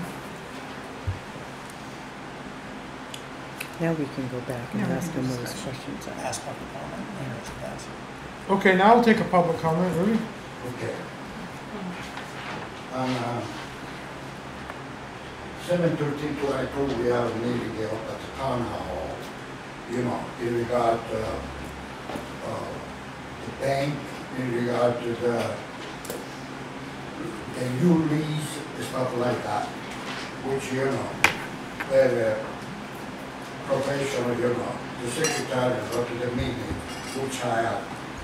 The only thing missing at this moment is the amount of money. When we talking about the town and the lease and stuff like that, people, they want to know money. From $8,100 went up to about 47,000, stuff like that. It's nothing in these minutes over here. People want to know where our money goes. And you guys, you want to cover this? It's nothing about money. I like, not just me, all the taxpayers all the time, we want to know where our money goes, where our taxpayer money goes. We don't care about, that you guys sign a lease with these guys over here. That they just talk because, the president, the vice president of the bank, we don't care about that. We care about the money that come out from our pocket or the taxpayer. That's just a minute. Anytime somebody asks for the minutes, it's gotta be nice, clear, no editing, and no, betting and nothing else. Just to put it right what we talk about at the meeting. And this already doesn't tell me nothing. What we talk about it on the meeting, on top of the town hall. Okay?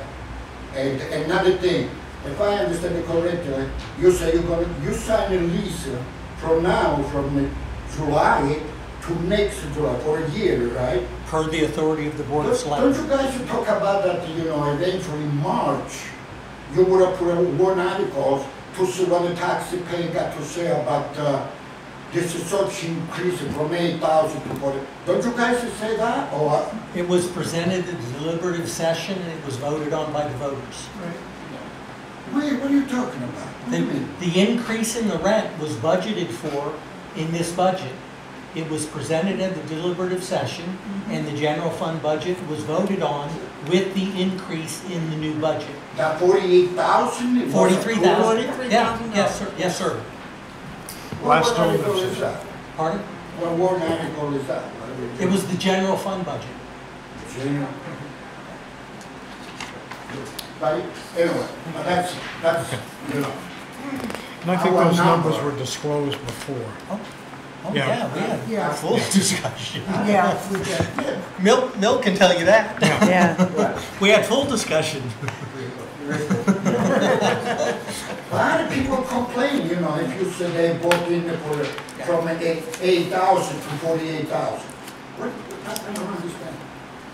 You gotta, just dig in your pocket. Okay. Anyway, so when I ask for the minutes, please make sure that there are no editing and no redacting. I think he doesn't understand it. That was in the budget, so I just wanted to clarify. No, it's good. No, it's fine. Yeah. Angel stepped out too. She's next on the. Jim does a good job. Okay. Town manager's updates. They'll be covered down in some of the Okay. contracts. Yeah. Old business. Actually, if it doesn't have anything on it past the semicolon or the colon, Yeah. Do what? we don't have. They don't have anything. Okay. Yeah. I wrote a letter to you on the old business. It didn't make it on the agenda under old No, I business. just sent you his Yeah. public records request, so I don't know if that's what he's talking about. Yeah. And And he can bring that Well, up during public comment. right, we have to do the public comment Yeah. part. What? We have to wait till the public comment part. Well, that's fine. Okay. Yeah, you can address it at public comments first, okay?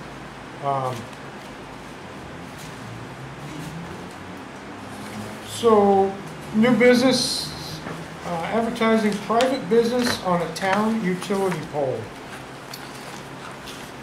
Yeah, Angel's here too. Angel's here. Okay, Angel? I guess this is something that, it has been brought up before, Oh, it has? and Town owns a pole. So can I Yeah, say go something? ahead. So I went by and took a picture of the corner Yeah. there. Lords of Littleton used to have a pretty big sign there directing people up Yep. Chiswick Ave. This one here is Rodney, that's Rodney Marvin's storage unit. So On this an is, abandoned pole. yeah, and this is on town-owned property. So we could make a decision. It's not state-owned, it's not, so we own the property that this pole is on. Yes, and the pole appears to be an abandoned telephone pole. Yeah.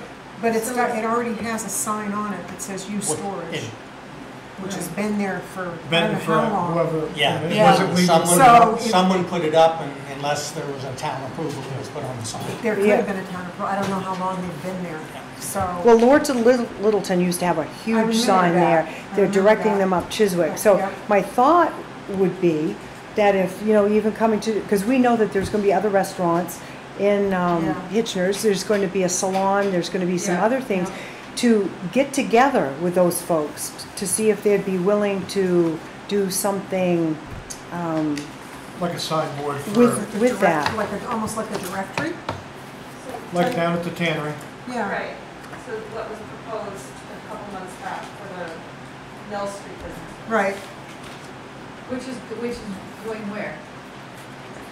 I mean, our sign for Mill Street too is like, seems to be coming to. But that's a private thing, so Art was supposed to help the group there. We really don't have authority. No. The town approved it on our property. Yeah. We weren't gonna manage the sign, we Yeah. weren't building it, we weren't controlling who goes on That's it. not for now anyway, so I'll talk to Art. Have you seen this? Yes, that was my next thought, like, how do we get our name on there? Well, is this a no for the polls? I don't think we have the authority to We don't have the authority, Yeah, and even unfortunately. if you did, it would open up any other pole, no different than the light poles. Right. Absolutely. Everybody would be putting the yard sale, you know, which I mean, you see that anyway, but, As you know, I said to your daycare. husband, which should be an easy, simple, black and white question. Sometimes That's when okay. you're dealing with Just government, as just long- becomes. We just have to be able to have somebody at least out at the street. So this pole is owned by the town? Mm-hmm. Well, it's on town. It's on our property. It's on our property, so we have no idea who owns the pole. It's on our property. No, I met with Tom, and he went out and checked the Possession's numbers on it, and he possession's says 9/10 of the law, we own it. it appears to be an old telephone. Old telephone pole? If that storage place is still there, right? The difference between what you just said, a telephone pole is owned by the phone company. You can't use that phrase. It's not a telephone pole. Well, that's, she just said There's a telephone pole, pole. well, There's a because number. that's genetically what they're, generically what There they're is a number called. on the pole, Is there? and it's not Littleton Water and Light, and it's not town owned. So if there's a But number it is in on our the right of pole, way. it's owned Yeah. by somebody. Yeah. But it's in our right of way. So we know that there are other businesses that are going to be going into Hitchner's.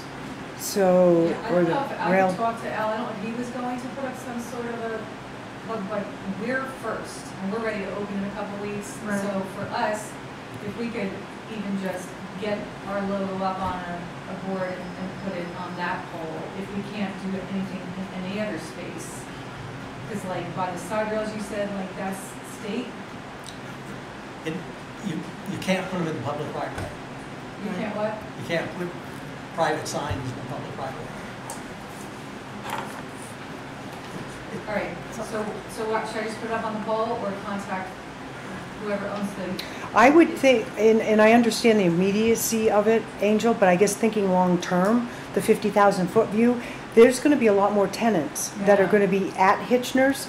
And if you could design something that didn't cost too much to do a temporary sign, and then once the tenants get in, see if you can get something that would even include Rod Marvin's sign, his storage units, and then design something that could go on that pole. And you've set that precedent by allowing a sign back on Mill. So they've set the precedent of kind of a multi-sign to advertise businesses. Yeah. Right. So the potential would be a sign may be able to go in that right of way, like they did on Mill Street, and then your business, the Rail Trail Village, and then anybody else that may come in would kind of be able to co-locate on the sign that's directing the businesses back there. And I very much want to see you succeed because I move August 1st. Are you going there? Yes. Nice. You'll have to come see us. Yes. Okay. Any other questions? Oh, I was just wondering, the Mill Street sign, was that something that was like a partnership with the businesses of Mill Street and Correct. Chamber of Commerce? No. So there's kind of no no leader right now, other than Art, who has the wherewithal. Well, he's been kind of just the go-between between. But he didn't want to be the guy that. No, he was managed helping it. us out. Yeah. So I think it's like in Doug Frizzell's Mhm. report, which is, it sounds ridiculous to me, that he needs to like maintain the liability. What, if the side was gonna fall on someone? Like, I don't understand that at all. Why we can't just put a sign up, and then, I don't blame Doug, why does he wanna be responsible? But for what? It's a sign. So I don't know. If it falls and hits some kid, somebody's gonna pay. But why should it fall? And there's signs all over the place. Why should it if we secure it? Name it. Go see your insurance agent, and you'll find out.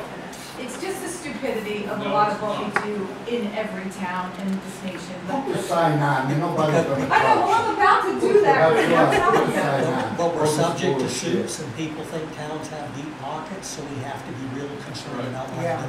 The liability. There's sidewalk signs that a child could, like, put his hand in, and we have sidewalk signs all over Main Street as well. This is a sign that's gonna be made well and secured. I know it's not, I know it's not. So Carrie, I'd like to go. So for the time being, I think that's a good idea. The restaurant may not be in for quite a while, Right. Rail Trail. I know the salon, I think he signed a lease for them. So at this point, it's the two of us. And, but I would like to just put something on that sign, just to get us in I'd the say right go direction for it. temporarily. Go It won't for it. cost us much to do. Do you think I need to contact the used to it, or just put it up there? I'd go for it. Yeah. Yeah. And It's- if he, says something, then I'm gonna discuss it with him. Yeah. I just got a text from Marvin. He owns the pole. He owns that. So you might want to talk to Marvin. Who did he buy it from, Heidi?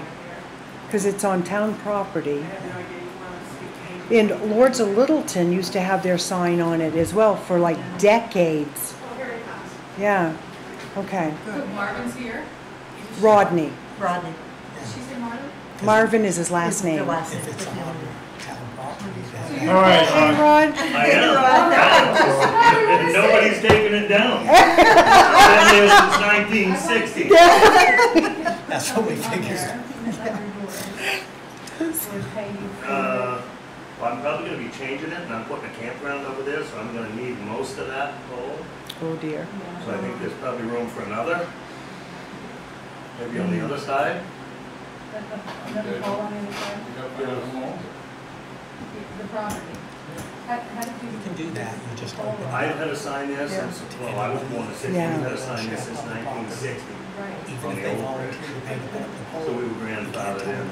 As far as owning it, or just being allowed to put it on? These are the hardest things in this business. It's a simple question. Yeah. But Jim, It's the hardest Yeah, I thing. wanna- It's like, Jim, Yeah. Maybe I'll just. But it Why seems does funny someone that be there? you guys are gonna take down But my he pole, owns the No, pole, they're but and I he owns didn't all the Nobody's land. taking it It's down. technically- My coffee shop is going into Rail Trail, and we originally wanted to put like banners up on the flag, on the light posts, which that's not happening, so we want to put a sign somewhere on the street to get people down that Gotcha. road. Yeah. And so I was asking, who owns that pole, or Well, kind of I put paid something for on the the pole, pole. I don't own the land, but I've had the sign there forever and a day. So when Lords of Littleton had their sign up, did they pay Right. for the pole too?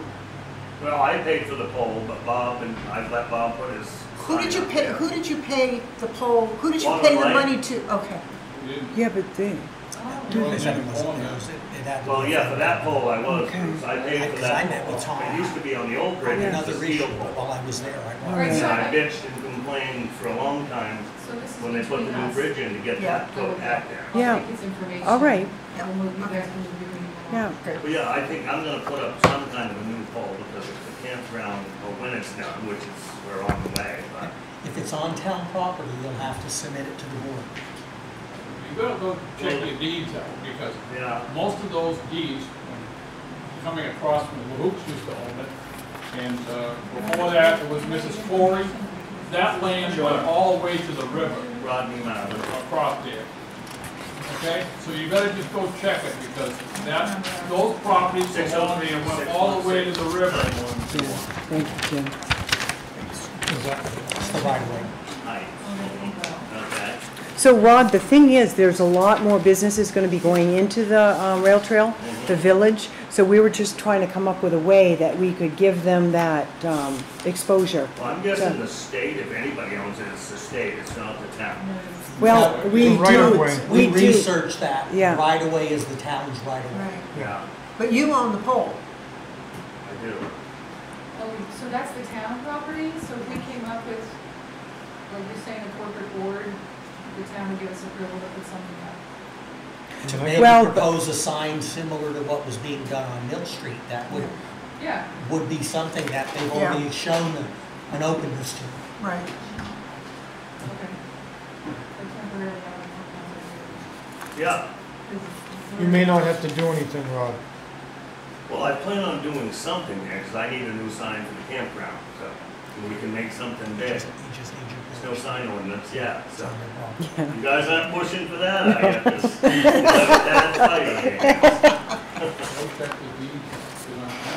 Yeah, so we definitely own it, so, yeah. And he just has to cement to be able to put the pole on. It's not being negative, but then other people do. Yes. Have to do, yeah. All those pieces of property along there went all the way to the river. The town doesn't own them.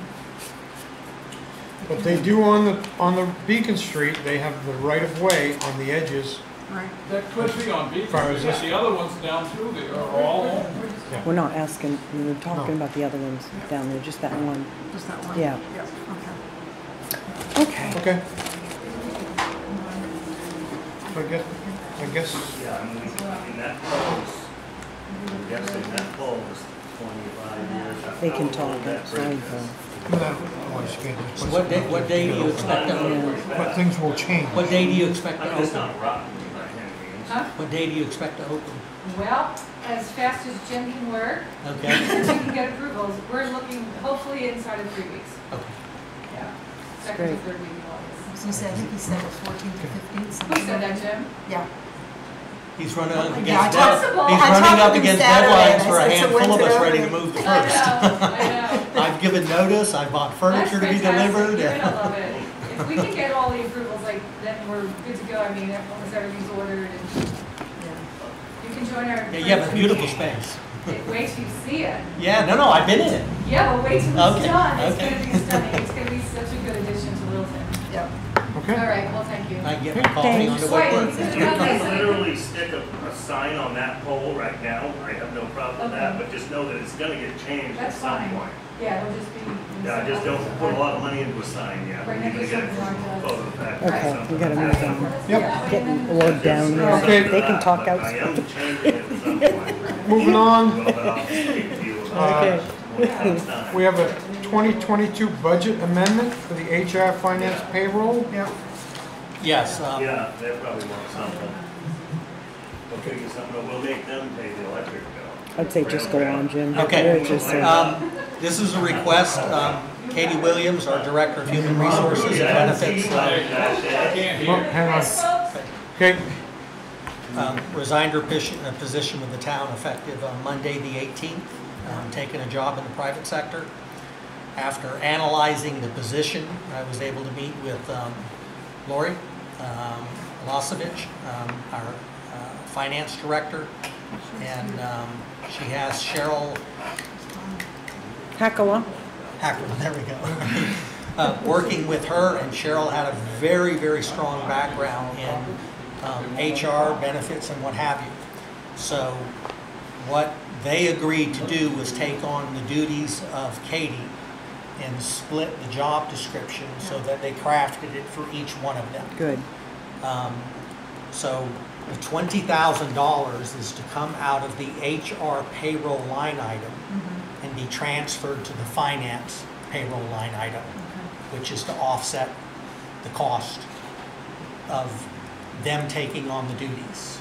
We will save $13,000 in salary because the $20,000 doesn't reflect the full amount, and also benefits and retirement. But at the same time, if they're taking on a full-time person's duty and splitting it, I needed to make sure that they were constant. Sure. Just telling somebody you get $5 an hour and that person was making 53. Yeah. So we did it at 40. So we saved the Yeah. 13,000 and some other issues. And Lori and Cheryl have been off and running with this, and I think it's an opportunity to reduce an FTE, also control costs. And they're gonna be cross-trained, which is a good thing. They have background? Yeah, they have that Yeah. background, and they Yep. work with Yeah. Katie, Yep. and, you know, like anything, there'll be some things that we learn, but they're, you know, I think it was a good it's decision. moving in the right direction. Yeah, I think it was a good decision. We need a So motion? I'll Yeah, mo- yeah, I'll yeah, make motion to transfer. I'll motion to transfer the 20,000 from the HR personnel payroll to the finance payroll to offset the added costs. I'll second that. All those in favor? Aye. Aye. Jim, I do have a question Yes, with ma'am. Katie being gone. She was the deputy health officer. Yes. So what are we, The proposal is to move that to Chad Miller in fire. The okay, health officer positions around the state have been moving into the fire department because of health issues. And as part of the reorganization that we'll present in August, right, Mike? The goal would be is that the deputy then would be in the fire department. Long-term, that's something we can debate when Mill, who's been ruling for 400 years, when he's done, I mean, we can evaluate what you want to do there, but in some areas that's then become, because they do inspections, they're out there at buildings and what have you, so it just made sense to move a medical health item to there. Okay, and good. it's costing us no difference because it's part of what was already yeah, provided as an increase. good, good, thank you. Okay. 2022 budget amendment from the DPW administration to highway Yes. administrative. Yeah, this does not change the budget at all. Originally, back when the fleet mechanic was set up, for some reason it was put in administration under Doug's budget. And the highway mechanic, the fleet mechanic, is actually in the highway department. And so his pay item is in administration. We just want to move it from administration to the highway budget. So it's no new money, no anything, it's just moving it from DPW's admin budget, which is basically Doug's costs, and then Just to the moving it into the highway. But this is what was budgeted for Yes. 2022, 2023. So there's no new money, it doesn't impact the budget, it's Just just shifting. shifting it so accounting-wise, it's showing up in the right place. So you want a motion? Motion, please. Yep. Yeah. All right, so I'll make a motion to transfer $63,232 from 4311-PW Fleet Mechanic to 4312-Highway Department-Fleet Mechanic. I'll second that. All right, all those in favor? Aye. Aye. Next item on the agenda is the Opera House accepting an expenditure of donated funds for the First Friday events in the amount of $2,525. New Hampshire's RSA, you all are required to accept any donated funds and authorize how they're spent. And I'll make the motion to accept the 25. I'll second it. First All right, all Fridays. those in favor? Aye. Aye. We should thank the sponsors too. Amanusa Community Health Services, Chutters, Drew Walker, Reckless Brewing, and Rosina Greenwood. They're the ones that make up this. Donated this time, yeah. Well, thank you. Fire Department accepts an expenditure of the CIT scholarship in the amount of $500. We did not get the award letter attached to our packet. Do you? I mean, is there anything extra that should be? There should have been an email that came with that, and I apologize, I'll see. yeah, we got reimbursed 1,000. You approved 500 at a meeting ago for the first officer, and this is the second. I didn't see that in there, but we can get you that. Okay. All So right. do we need to make a motion for this? Yep. Accept it. To accept it? Yes. Okay, so I make the motion to accept the CIT scholarship In the amount of 500. in the amount of $500. I'll second that. All those in favor? Aye. Aye. Which is not written on here. Right. Yeah, that's all here. Police Department with an update on the Police Department organization. Then we say reorganization. We picked a good meeting with a handful of my department directors out of town. Yeah. Chris Tyler, has resigned as the deputy chief.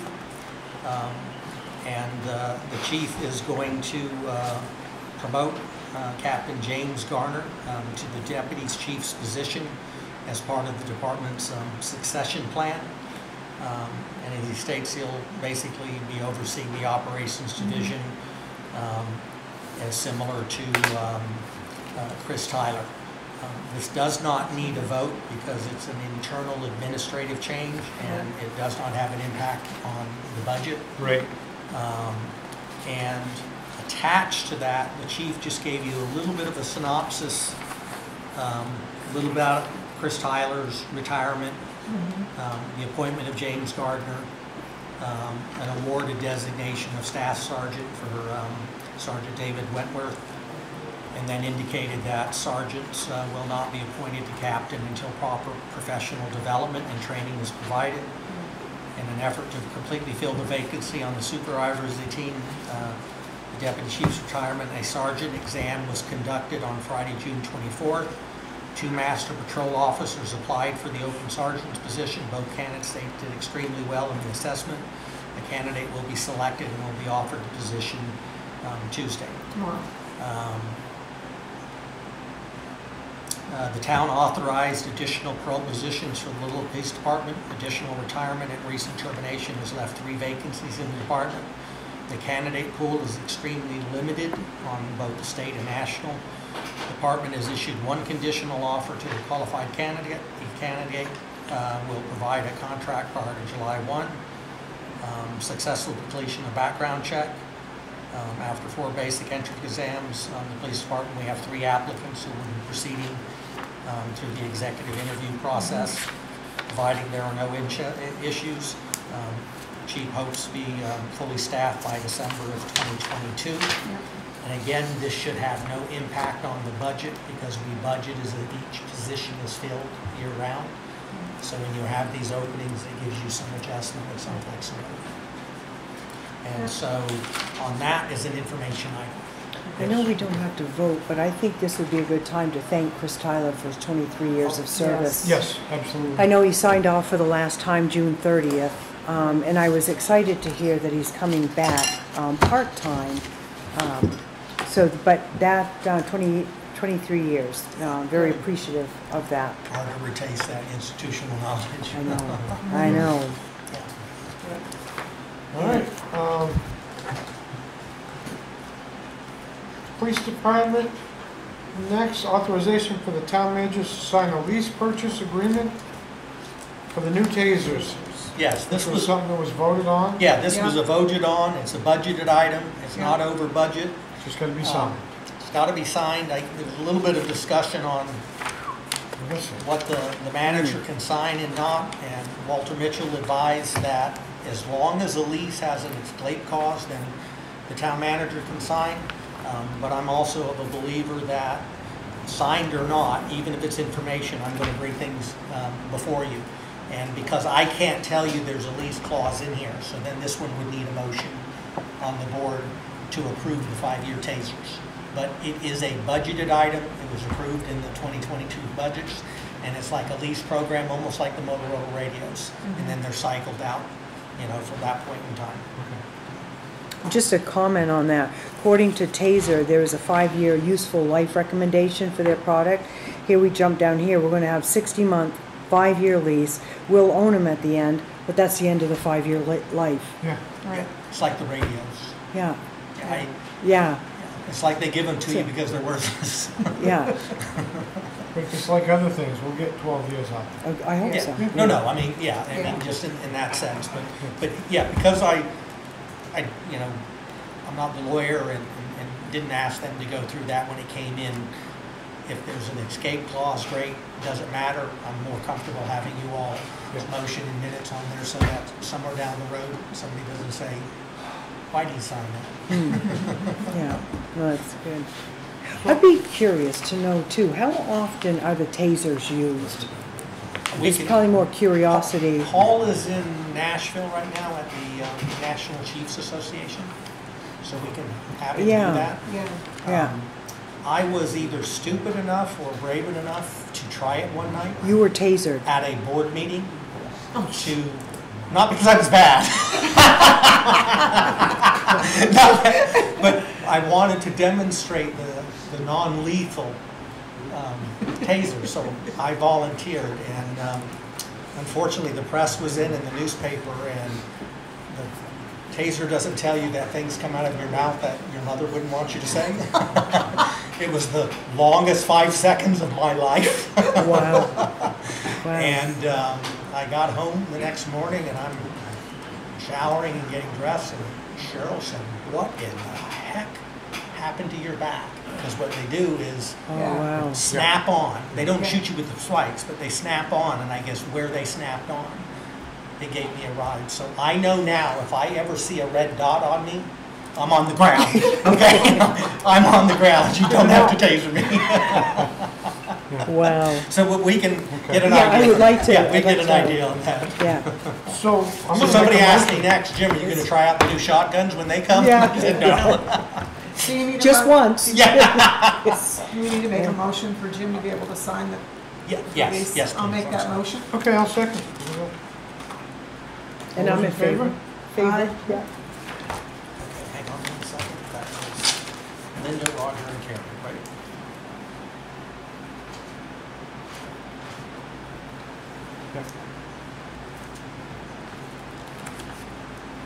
Okay.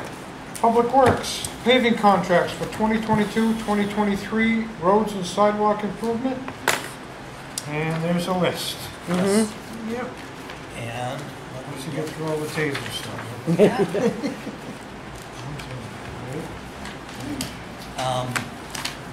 So Rhoda is being done this this has week. been long in coming. I was very, very frustrated that there was very little paving done last year. So in the process of doing this contract, since we had last year's money and this year's money voted, not even counting next year, it gave us close to $700 and some thousand to do. I asked Doug to try for a 2-year contract, since this money was already approved, so that we don't miss a beat when Right. getting caught up. Right. It is the same company that has done the town roads for the last couple of years, and the second phase of the contract ties to the first year costs. So we have fixed cost pricing for 2 years. Okay. And on this first contract, we're going to be doing $633,781. Yep. And the balance will be in reserves. That's what You Cynthia- have the list of roads, but That's I what Central also asked have for, for you correct? tonight a list of sidewalks that also Oh, good. are going to be part of this process. Union Street sidewalks. Yes. Patching on Cottage, even though we have the TAP project, they're just Yep. They're bad. so bad. Yeah, they are And bad. then there's another one on there, Union Cottage, there's a third. Oh, they're replacing the sidewalk on Main Union Street? Main Street patching. Yeah, Cottage Street patching, Main Street patching, and yeah, then yeah. Union Street sidewalk replacement. Good. Okay. Yep. and hopefully, if, these guys are ready to go tomorrow. Sign them I up. mean, if it's approved tonight, They're ready to roll. they're ready to mobilize. They've already done prep work. Roger, you saw the trucks Yeah, out on yeah, some sites yeah. where- Yeah, around the storm Richmond drains Street. yeah. and all of that. In fact, all of Richmond Street is going to get Is done, gonna get the done. entire street. So one of my questions is, and I'm not sure, Rhodabeck Drive. Is that town road? Yeah, in the industrial park, it's on hold. Okay. I wasn't sure about that. And apparently it's been on That was accepted as a town road in the list the for a warrant bit. article, Yeah. I believe, if I So, remember correctly. one of them on here is Industrial Park Road. That is so bad it should be ground. As an engineer, not an engineer, I can't tell you what's going to be done, but Yeah. all of that is supposed to be taken on each road. I mean, at the next meeting, I mean, I can have, Doug with an update, but, there's engineering on these. Each road needs different things. Some need milling, some need the storm drain, or, Yeah, okay. things brought up. So And if that's just gonna be paved over, that ain't gonna last. The skim coat, yeah. But if we don't get roads paved and sidewalks done, then people in this town might say, why should I vote for another $500,000 if I'm not seeing my taxes done? So it's critical that I think that they see. Well, I think in years past, have we not had warrant articles that were road specific? In years past? I was told it was in the past. The Yeah. problem came in is that sometimes cost and issues came up, and so by specifically identifying a road, you tied your hands. Right. And there's a little flexibility Well, in the plus the road fact money. if you had another road in town that was in more dire straits that something needed to happened. be done, we couldn't. And we could come to you and So it's update better, that list. right. The next step out of Public Works is not just that list in front of you, Yeah. is giving me a 5-year list of roads. Right.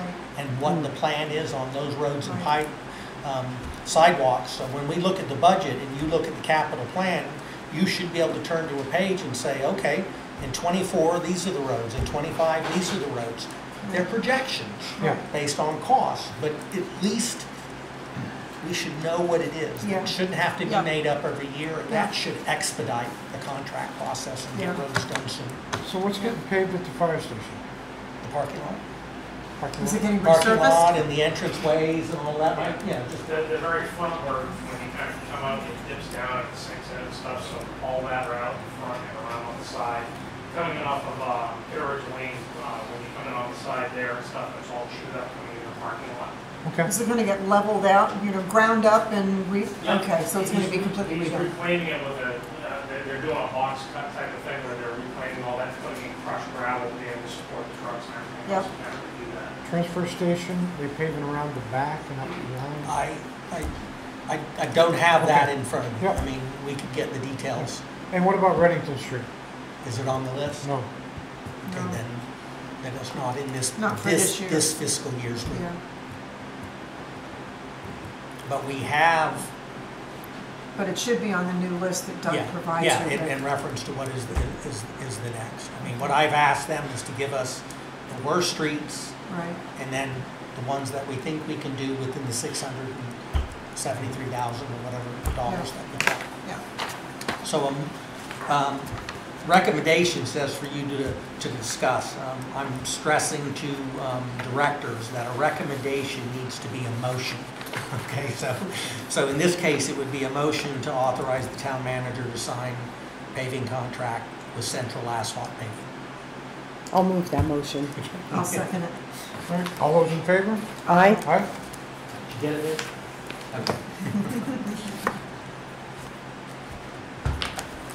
Public Works, wastewater treatment plant, H2O innovation contract.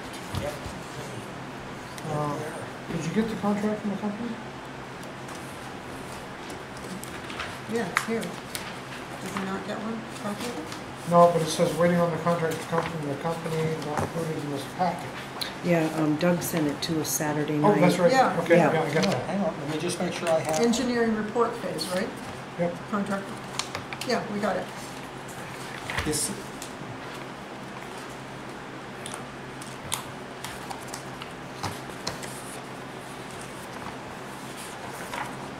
Thank you.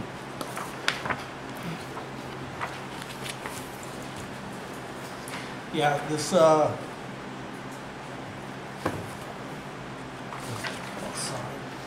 wastewater treatment plant. The current contract is $451,600.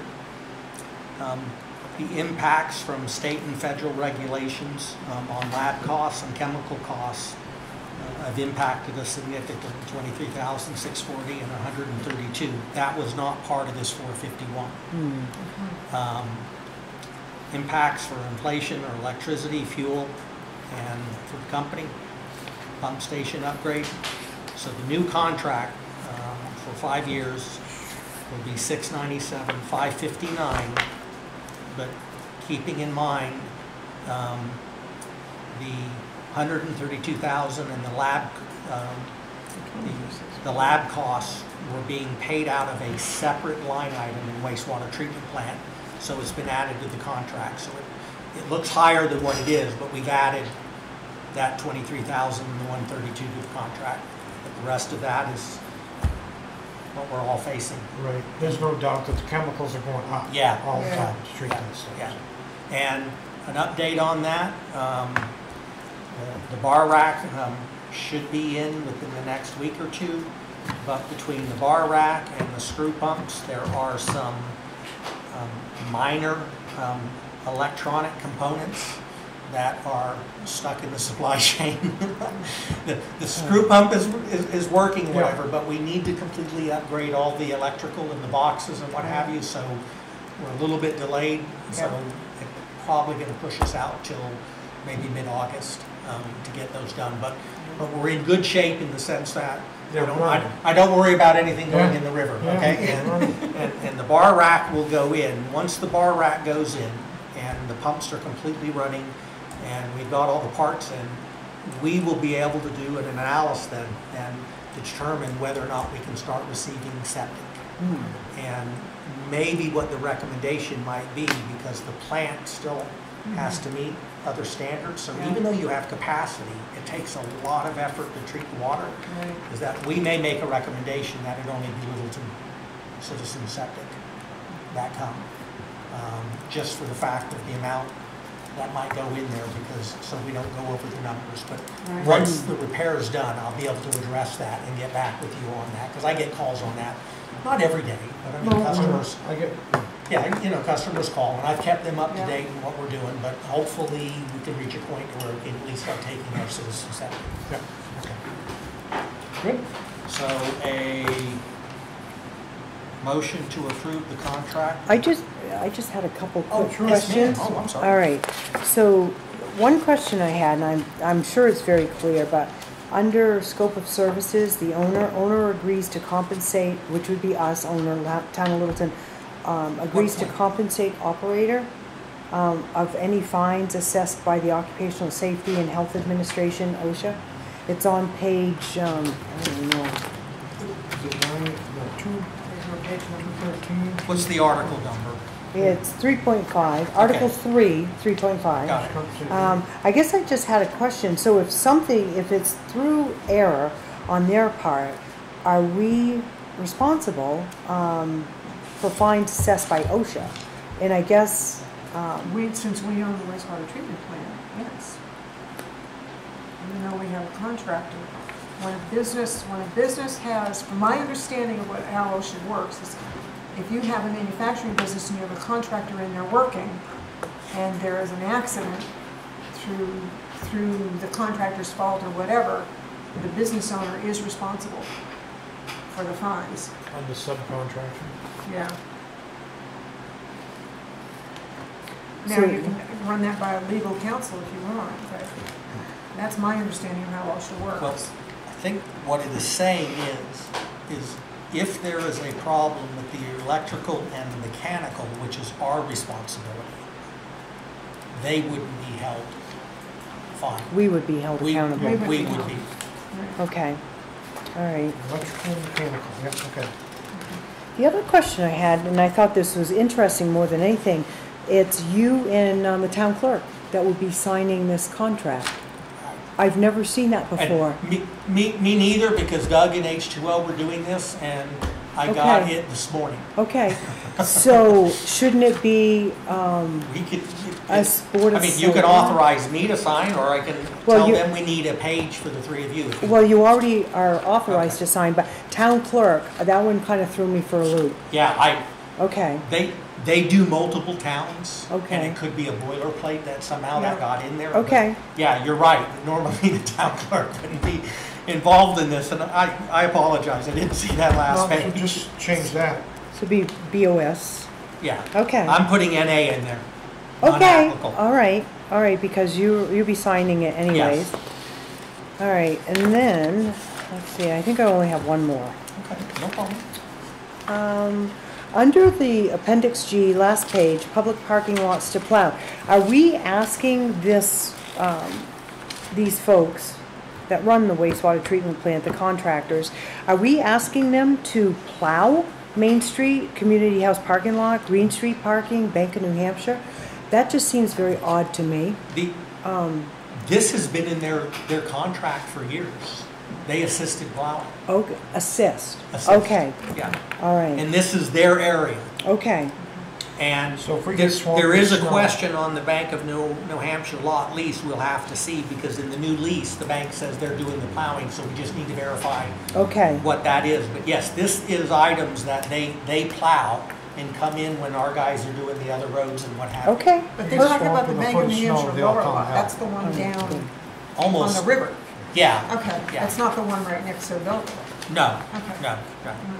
Good. And that's thank- where our people park them, correct? Town employees No, park? we park in the lower. Right, that's what I said, yeah, that's Yeah. where we park. So I just need to verify, because the lower's gonna get plowed one way or the other, because that's an open road. I Right. mean, and if Yeah, and that's if it's true. not part of the That's bank's true. common, then we will be plowing it. Yeah. But yeah, I didn't realize until we got into the contract process that yeah, they're part of our plowing process. Okay. All right, thank you. So, I'll entertain a motion for that. I'll make a motion that Jim enters into the agreement for the professional utility management services for the town of Littleton. And whatever else you want to Yeah. put with that. However you want Yeah. to do that. Yeah, just to approve the H2O contract. Yeah. Yeah. Put it- well, right. And all those in favor? Aye. Oh, who second? I'll second. I second. Oh, you did? Go ahead. Okay. I did. Linda? Put Linda down. All right, 3-0. Public Works wastewater treatment plant, Hoyle Tanner and Associates contract. Yes. This is a contract with the new engineering firm. We used to use Dufresne's, and Dufresne's has told us that they're just too busy to Okay. deal with us. They are seeing us through the emergency repairs. This went out for bids, and it's budgeted as part of the 1.9 million that was voted on in the warrant article, because this all deals with two things: the overall repair, assessment, and the maintenance of the plant. And this company is already doing the paperwork in reference to the USA and the other grant that are, I think, close to 1.3 million. And so he's processing the grant, and then we'll be providing the engineering services, and is budgeted in the current budget. You can see his fee is not to exceed $254,200, and in the design engineering cost we have $354,200. So he will be doing the facilities and the preliminary of $254,200 out of that $354,200. How long a contract is it for him?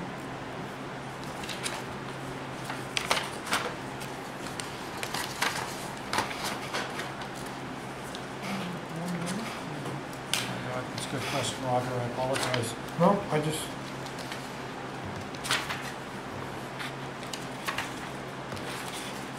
Time of completion. Yeah, I think it's just until it's just a contract for. 300 calendar days. Consecutive calendar days following the acceptance of the contract. See, the last one was 5 years. Time of completion. We may want to have that. Yeah, clarified. Yeah. Yeah. And again, on the back, the signatures. We'll get it clarified. We'll get it. I was confused. It says town council. At a meeting, I'm not sure who's supposed to sign it. And again, it talks about the clerk. Yeah, we'll, Get that correct. what Okay. we'll do then is table this, okay? Right. Yep. Motion to table. Yep. And I'll notify Hoyle Tanner. Doug's on vacation this week. When he gets back, we'll get that clarified. I have a feeling, based on the New England Wire and the Ammonoosuc, that we may need a special meeting before the end of August, and so we can just add that Okay. to the meeting. So, Good, thank motion to table? Motion to table. I'll make second. it. All those in favor? Aye. Aye. All right, and the issue there is the length of the contract and the signature pages, right, Carrie? Yes.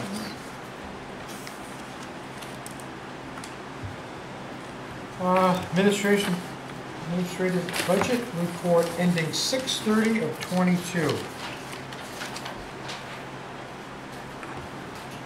All right. It's a monthly year-to-date report.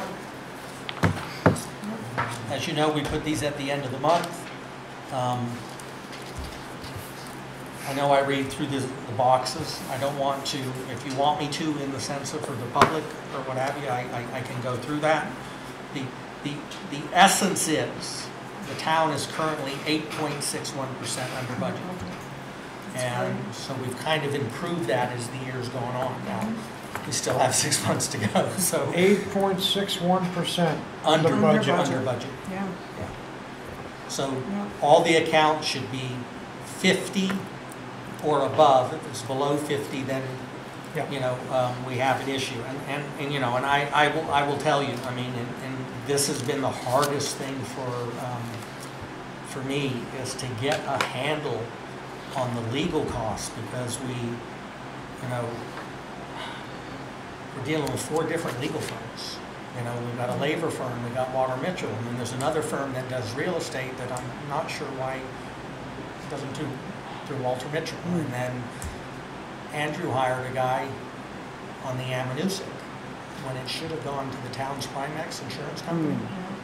We have spent $140,000 Just on that. just on negotiating a settlement. I think we are very close. Everybody has agreed but Calder. Okay. And I made it very clear to Calder, because they said their person was out till August 1st. You either agree August 1st, or I've already notified Primex, they've reinstituted a case, and we will go after Calder and Heb, because there's no more negotiation. I'm not wasting any more of your money discussing something. And the difference between us and Calder is $6,000. So if they want to go to court, because all 3 parties were agreeing to a fair share, and so they wanted to cut theirs by 6, and so it's like, so you want to risk that, then we'll go to court. But hopefully, smarter heads will prevail, and I can bring in something that will show you that will get done. The state has done us a favor. This should have been closed out in February. They've extended it. Even as of emailed me today, and I told them exactly where we're at. Give me till October 1st. And they said, okay, which would mean we'd still be eligible for an under $90,000 to help finish the road.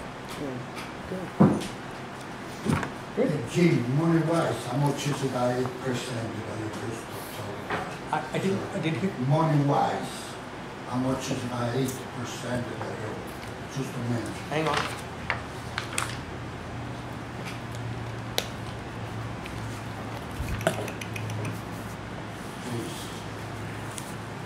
See if I put it in my report. Rudy, you have a sheet in front of you, and the grand total is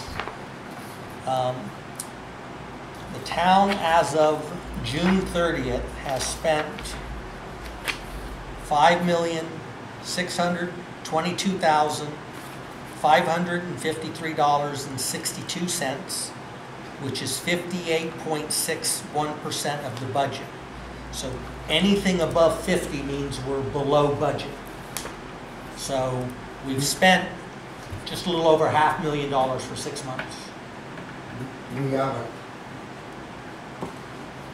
$5 million, you said? $5 million we've spent, and it's 8.6% lower than what we budgeted. So we're doing good in the sense that legal we're over. There's a few line items, but when you add everything together, we're 8.61% under that budget.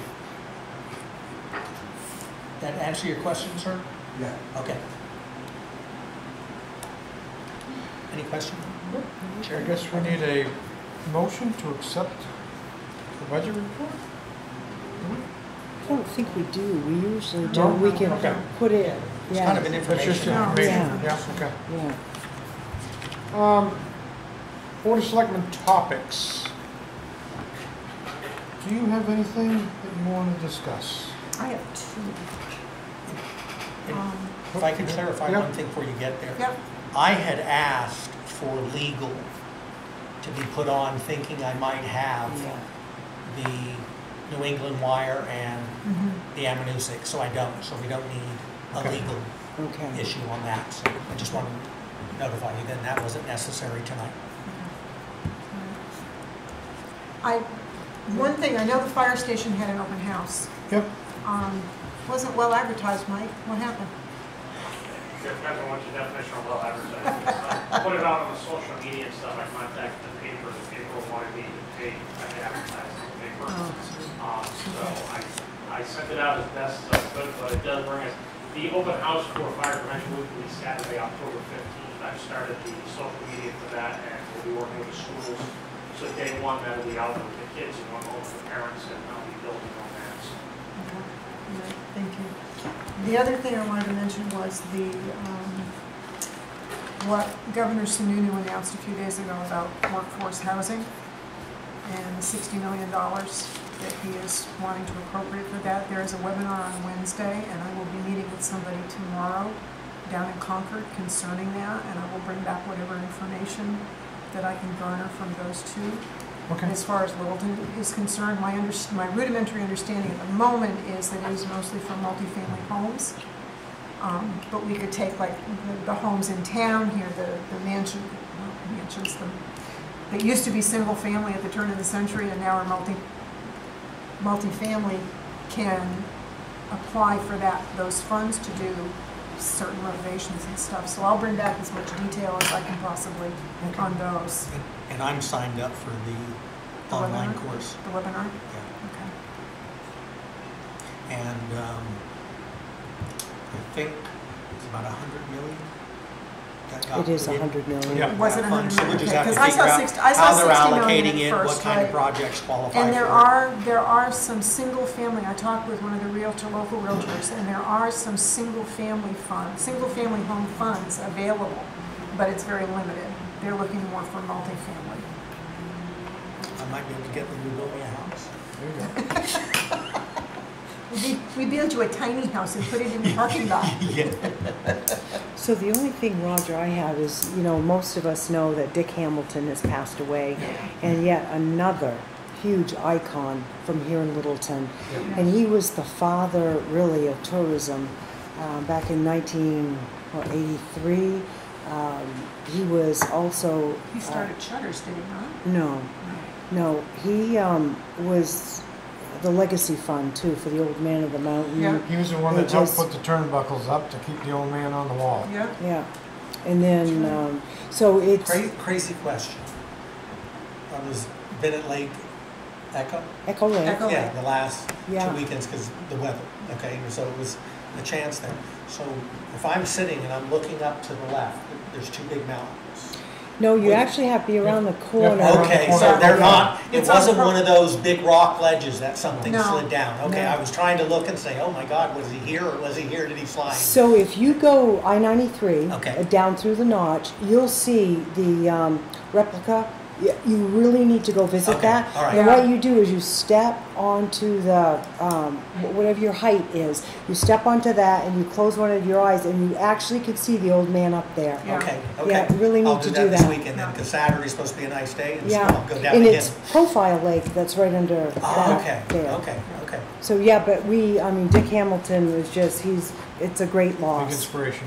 Yeah. Yeah, and then I also want to thank Parks and Rec and Dave Kynes and their team for the beautiful pavilion. It's nice, isn't it? It is nice. Absolutely, job. and just a big shout out and thank you for that. They've done a good job this year on the music as well. I can sit in my screened-in porch and listen to the music on Friday nights. It's great. And to hear the families and the children over there, it's just, it warms my heart to And know we that the have, park's being used. First Friday, August 4th. Yeah. So come out, enjoy, hopefully we'll have good weather. Yes, no rain. So I have one question for Mike. The new fire truck, Yes. how come it wasn't labeled Engine 7? Engine 1 is the one we're having restored. Well, I hadn't quite thought of that before, engine one being restored. We've always gone up, every new engine's gone up to a number. Basically, I went with engine one and engine two, it's just having my two engines that I had there. So that was the only reason why. So can we paint over the one and make it a 7? Out of respect for engine 1, do we make it 7? Can we? We can do that. I can look at renumbering that truck. It'll cost me the graphics on it. You've got a good magic marker, don't you? No, it's just a thought, that's all. Yeah. I'll appreciate that. Okay. Citizens' comments? I got one. I wrote you people a letter on June 21st, and you never responded back. I wrote a letter to the selectmen and to the town manager. The town manager replied on his part. These new people have never responded to me. I guess one thing I did on that was we got Jim to reply to you with the numbers. You didn't reply to me with what I asked for. I asked for 2 things. I asked for 1, how much legal fees have you spent? The costs, right? You did that. Then I asked, why are you doing the rest of it pertaining to the lawsuit? And you didn't respond. You and I talked about that. Well, I didn't talk much, because I got a total in here that the amount of legal fees that has been spent between the town and the water and light is $104,000, which is ridiculous. Absolutely stupidity on somebody's part who's making these decisions. Get rid of it, drop it. And I don't think I think you got a conflict of interest because you don't have Littleton Water and Light on your house. I do at my shop. I'm paying I my didn't fair say rates. that, I said on your house. And as a result of what you're trying to do, which was to take the money, supposedly, take the money out of the water and light and put it into the fund over here, you've got a conflict of interest. So that was nothing to do with the select board taking the money. Well, who is it? Why are you in a lawsuit? Past administration. No, the lawsuit no, right no, now. No, you've got a problem in here. You're spending $104,000 of our money between the water and light and the town. And that's a stupid thing to be doing. You know, everybody's got their lights and their electric bills that are going up. Your house, in turn, there's 129 people in the town of Littleton that are on New Hampshire Electric. Okay? And you get, on your bill at your house, you get a $40 per month membership fee. Am I right? Yep. Okay? So consequently, the amount of people that are not gaining anything out of this is 129 people are not getting any benefit from the town of Littleton Water and Light. And they should be. Water and Light is not necessarily doing everything correct. They're not supposed to have any deeds where the town owns all the land out of the thing on it. You go look on your town report right over here, and you'll find that there's property that's down on the other road over here. It's owned by the Water and Light. And they haven't turned it over to the town, and it's been 20 years. Now they in turn don't own them. The amount we got with water contracts, that was done in 1904. And the town of Littleton can go to any town in the state of New Hampshire and obtain water out of thing. We are getting our water from the town of Bethlehem. The town of Littleton owns the land. The water comes in from Bethlehem. There's a tax bill. The town, the Water and Light is paying the tax bill. They're not paying the tax bill on the other pieces of property. So they're doing something incorrect. And the 129 people that are on your New Hampshire co-op out of it are not getting any benefits other than maybe if they drive into town. And it doesn't have any effect on the water. But there's something wrong in here when you guys are paying legal fees between the two of you. There's something radically wrong that you don't sit down and get this straightened out without attorneys. I got no bones about it, and I think you've got a conflict of interest in here because your electricity over there is, and from what I had heard, was that you were, whoever was there wanted to move the money to the town. And he did it his correct thing on, because in 1949, it was the first time we had a town manager form of government, and it was in there by a guy by the name of Sid Rizal. And the people in turn went in and voted at that point that said the town manager form of government cannot have anything to do with the water and light. So, the DRA is involved in this. The DRA, screw them. Tell them to go jump in the lake out there. You don't need to have them involved at all. Can't. You can too. They are involved. They know. Just tell them you're not you.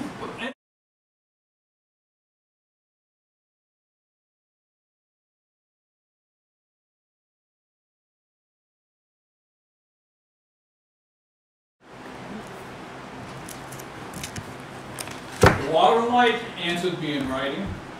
The town select people haven't. And Linda can't because she's got a conflict of interest and can't do it. And that should be straightened out. You shouldn't allow that to be happening. And the townspeople should be voting on that too. So it doesn't happen again. The water and light do a good job in one sense of the word.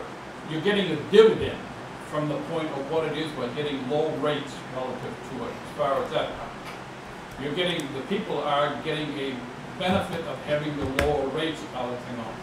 But when you spend $104,000 between the town and the water and light department fighting this thing on it, and then we're getting increases in our light bills, and something wrong. Something wrong with what you're doing. Either that or you don't dare to stand up to the state of New Hampshire.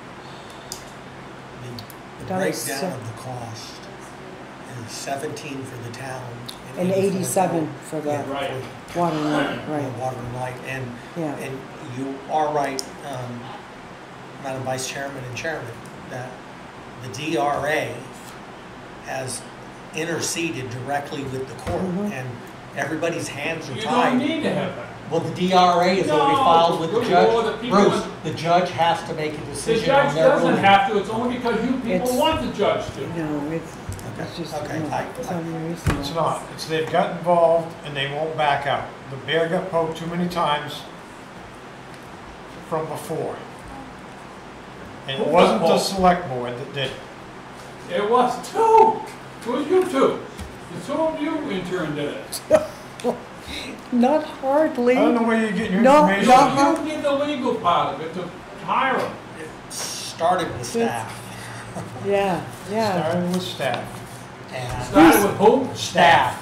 What staff? The staff that's gone now, that we had, So we're kind of, But you still had to okay it. no, no, The state no. took the initial Then direction. stop They it. did. Just stop it and Yeah. pull it out of it and get out of it and sit down around the table and see if you can get some of this straightened out. we tried.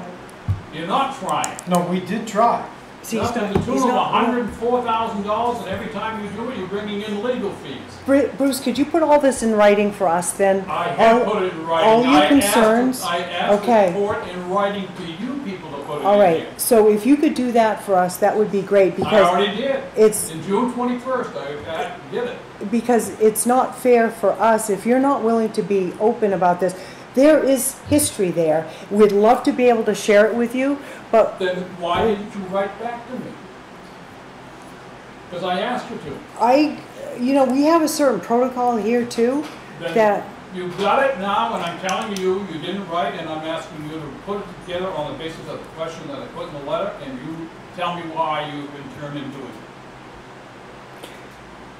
And my It's- advice to Bruce when I answered that and sent you all a copy was, that's not a public record. There's no document for me to produce. right, So I just gave the numbers of what I could, Yeah. was what was answered. All that was the dollar, but that's not my question. My question was, why are you involved with the legal procedure in it? we've already gave you that answer 1,000 times, You didn't give it to Bruce. me at all. I asked Bruce. for it in writing. Just, A letter that I wrote to the town on June 21st. Did you send that to June me? 21st is when I wrote the letter. did you Or get you, it? the email to me?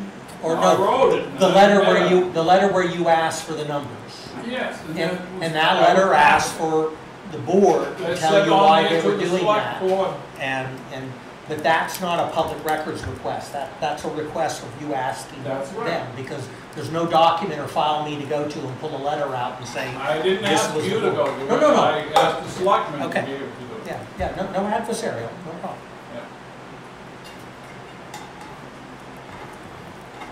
We'll draw something in, get something to you. Well, it's just plain ridiculous stuff. No. Okay, one more? Yeah, so I hate to hit you at the end with this. Look at it. I'll make this as fast as possible. It's funny that Linda mentioned the Invest New Hampshire program. I wouldn't be bothering you, but I need your cooperation on this. Here's the Invest New Hampshire program, just so you have it for your records. Basically what's going on is 11 years ago I got approval to build 7 apartment buildings in a road. I've been unable to do that because you basically have to move a mountain. I've talked to local excavators, do you want the fill? I think I even jabbed, you can't give it away.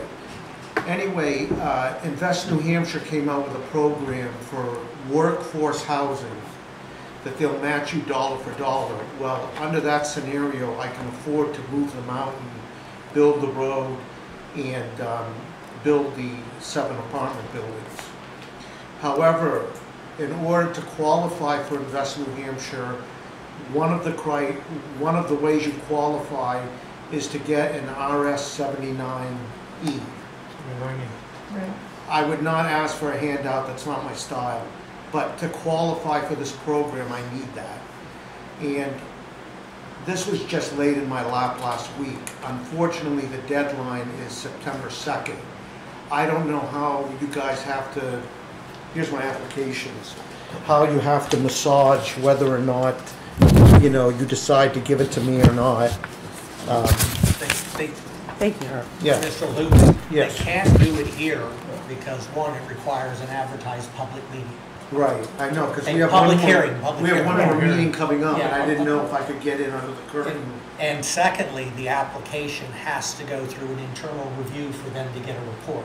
But if the application's ready to be Right. turned in, you turn that in with the application fee to Vicki. Yeah, sure. And then we'll get it distributed to the appraiser, the tax office. They write a summary report, and then I can get it No, back to the I board. so appreciate your cooperation, but honestly, and I'm not being, it's my problem, it's not your problem. no. Does September 2nd look like a realistic deadline, or is that just not gonna happen? If it's completed, Yeah, I think it's realistic. if the application is completed and we have the filing, we can give that to the tax appraiser and get that Okay, process so done. what Our more do next you need meeting from me? is August 22nd, but that does not mean, based on priority and necessity, this board might consider an earlier meeting. I need a complete application with your application deposit, and then it Sure, starts I'll the have to review you process. tomorrow, I'll give you Okay, my copies. okay. One thing I want to specify, this is workforce housing, and in order to qualify, your rents, I don't want to get into the minutia, they have to be reasonable Right. for Grafton County. So this isn't high-end housing, this is nuts and bolts. What's the average for your apartments? What's the average? What's the average of on Right Joe now, Woodward? our For a one- single bedroom? For a 1-bedroom? Yeah. Is 800. And that includes heat. Okay.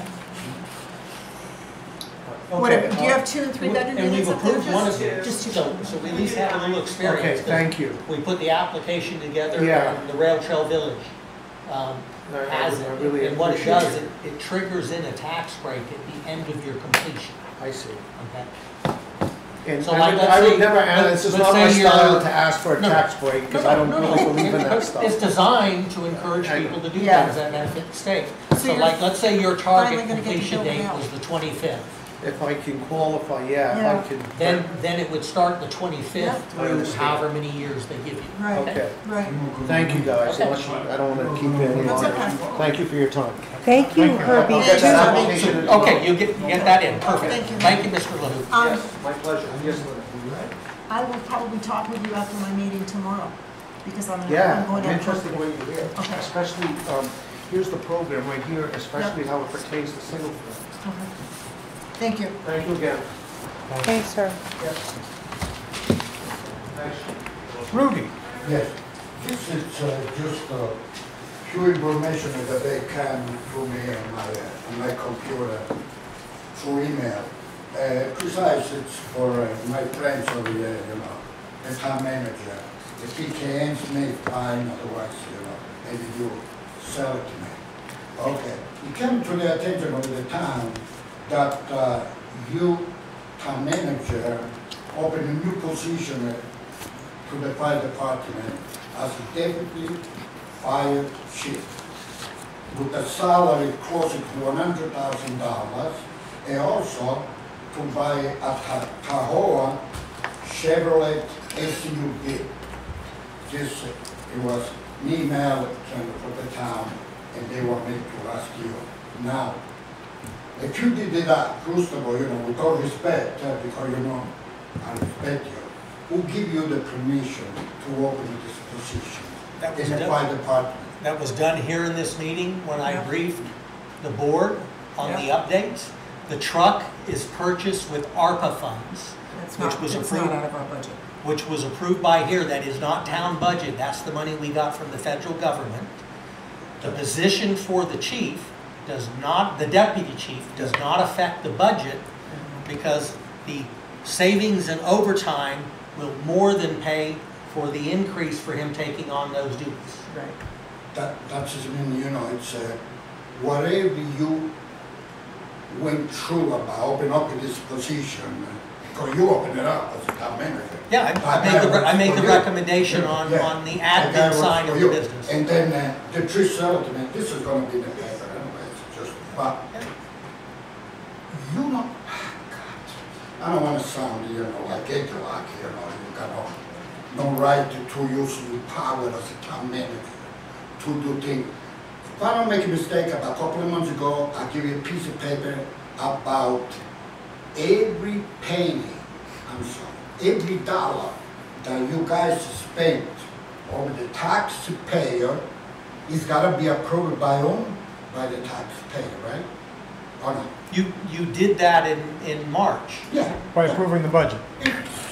So yeah, it was approved. I am not spending any money that is beyond the budget that was approved by the taxpayers. It sounds like, Jimmy, that, it's a lot of money you guys have been spent, especially, with your approval as a town manager. I don't know why, it seems like, it's like tonight you went through about 20 votes, and all of them, they vote yes, nobody give you, some kind of explanation and stuff like that, which it's gotta be accepted anyway. But so far, it's kind of, that your reputation may really start to really, be really bad. Won't be the first time I've been attacked. Okay, all right, okay, I mean, just to tell you the way. I know, and you and I. Another thing that, we're gonna talk about before I leave, it's, to select woman, Carrie, that she agreed with the town, with the Bank of New Hampshire, by always say that the Bank of New Hampshire give us, the taxpayer, a favor. They don't give us no favor. And you said that by then, increase the lease between 8,000 to 48,000. You that work for the town of Littleton, you always bring them, on top of the pedestal. It's not right. Because like that, you know what it means? You got no respect for the people that, that vote for you. And that's not good.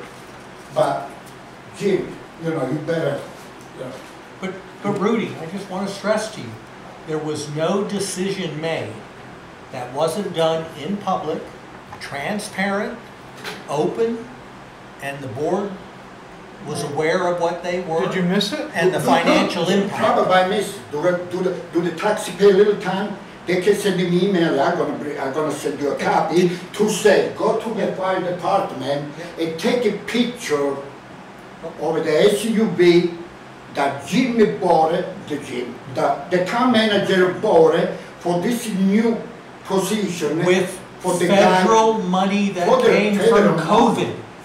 That was AARP money from COVID. It didn't cost the taxpayers a dime. And that's not a vehicle for his position. Yeah, I didn't get the vehicle.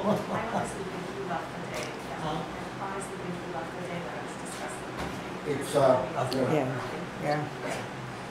Yeah, Rudy, you know my door's open. We can talk anything. I'm Yeah, just no, writing on the book. and I appreciate your honesty in terms of there, but I don't do things without informing this board because I like transparency. That keeps all of us They're accountable. responsible. Okay, Rudy, If you are in, they should resign because they don't belong to Rudy, wait just a minute before you leave. Everything that we voted on tonight, okay, Vicky provides us the packet well before our meetings. Hear me out. We listen to you, you listen to us, please. Sure. Okay, Vicky provides us a full packet of what we're going to be discussing on Mondays. So that Jim doesn't have to go into every minute detail of them. We do our homework so that when we come here and we present the motion and the vote, we know what we're voting on. You got And it? we've made our decisions, we've asked our questions. You can make any decision you want, but when you're talking about taxpayer money, you better think twice. That's what I do. But are we doing okay? Because we're Yeah, 8% under budget. That's not really nothing, you know, it's not that, I mean, you know, it's because it's probably, you know, he caught it from me and he put over here, stuff like that, you know, but I'm talking about what people say. Yeah, I should do the email. Yeah, You want you. But, And I answer your emails and we talk. yeah. Yeah. That $48,000, you think the people like it, the $48,000? But, You know, but the truck. Kerry said that it's okay to give me $48,000. But the truck didn't cost the taxpayers a dime. We got that money from the federal government. The federal government. Free, Rudy, free. Okay. Hey, you don't like it? Who likes free? Don't you like free? Yeah, I like it free. Be happy then, we got it for free. You don't have nothing for free. You know that. Oh, yeah, we know it was somebody else's tax dollars, okay? Yeah, no, we know that. But as long as we got them, we're gonna spend them. Okay. Thank you. We're gonna go through this thing. You know, Okay. We don't finish Make a motion to adjourn? Make a motion to adjourn and go into non-public. Carrie Gendro. I will second that. Linda had asked me to make copies of what I sent the email out on Oh. involving All those in favor? Okay. Aye. properties. Aye.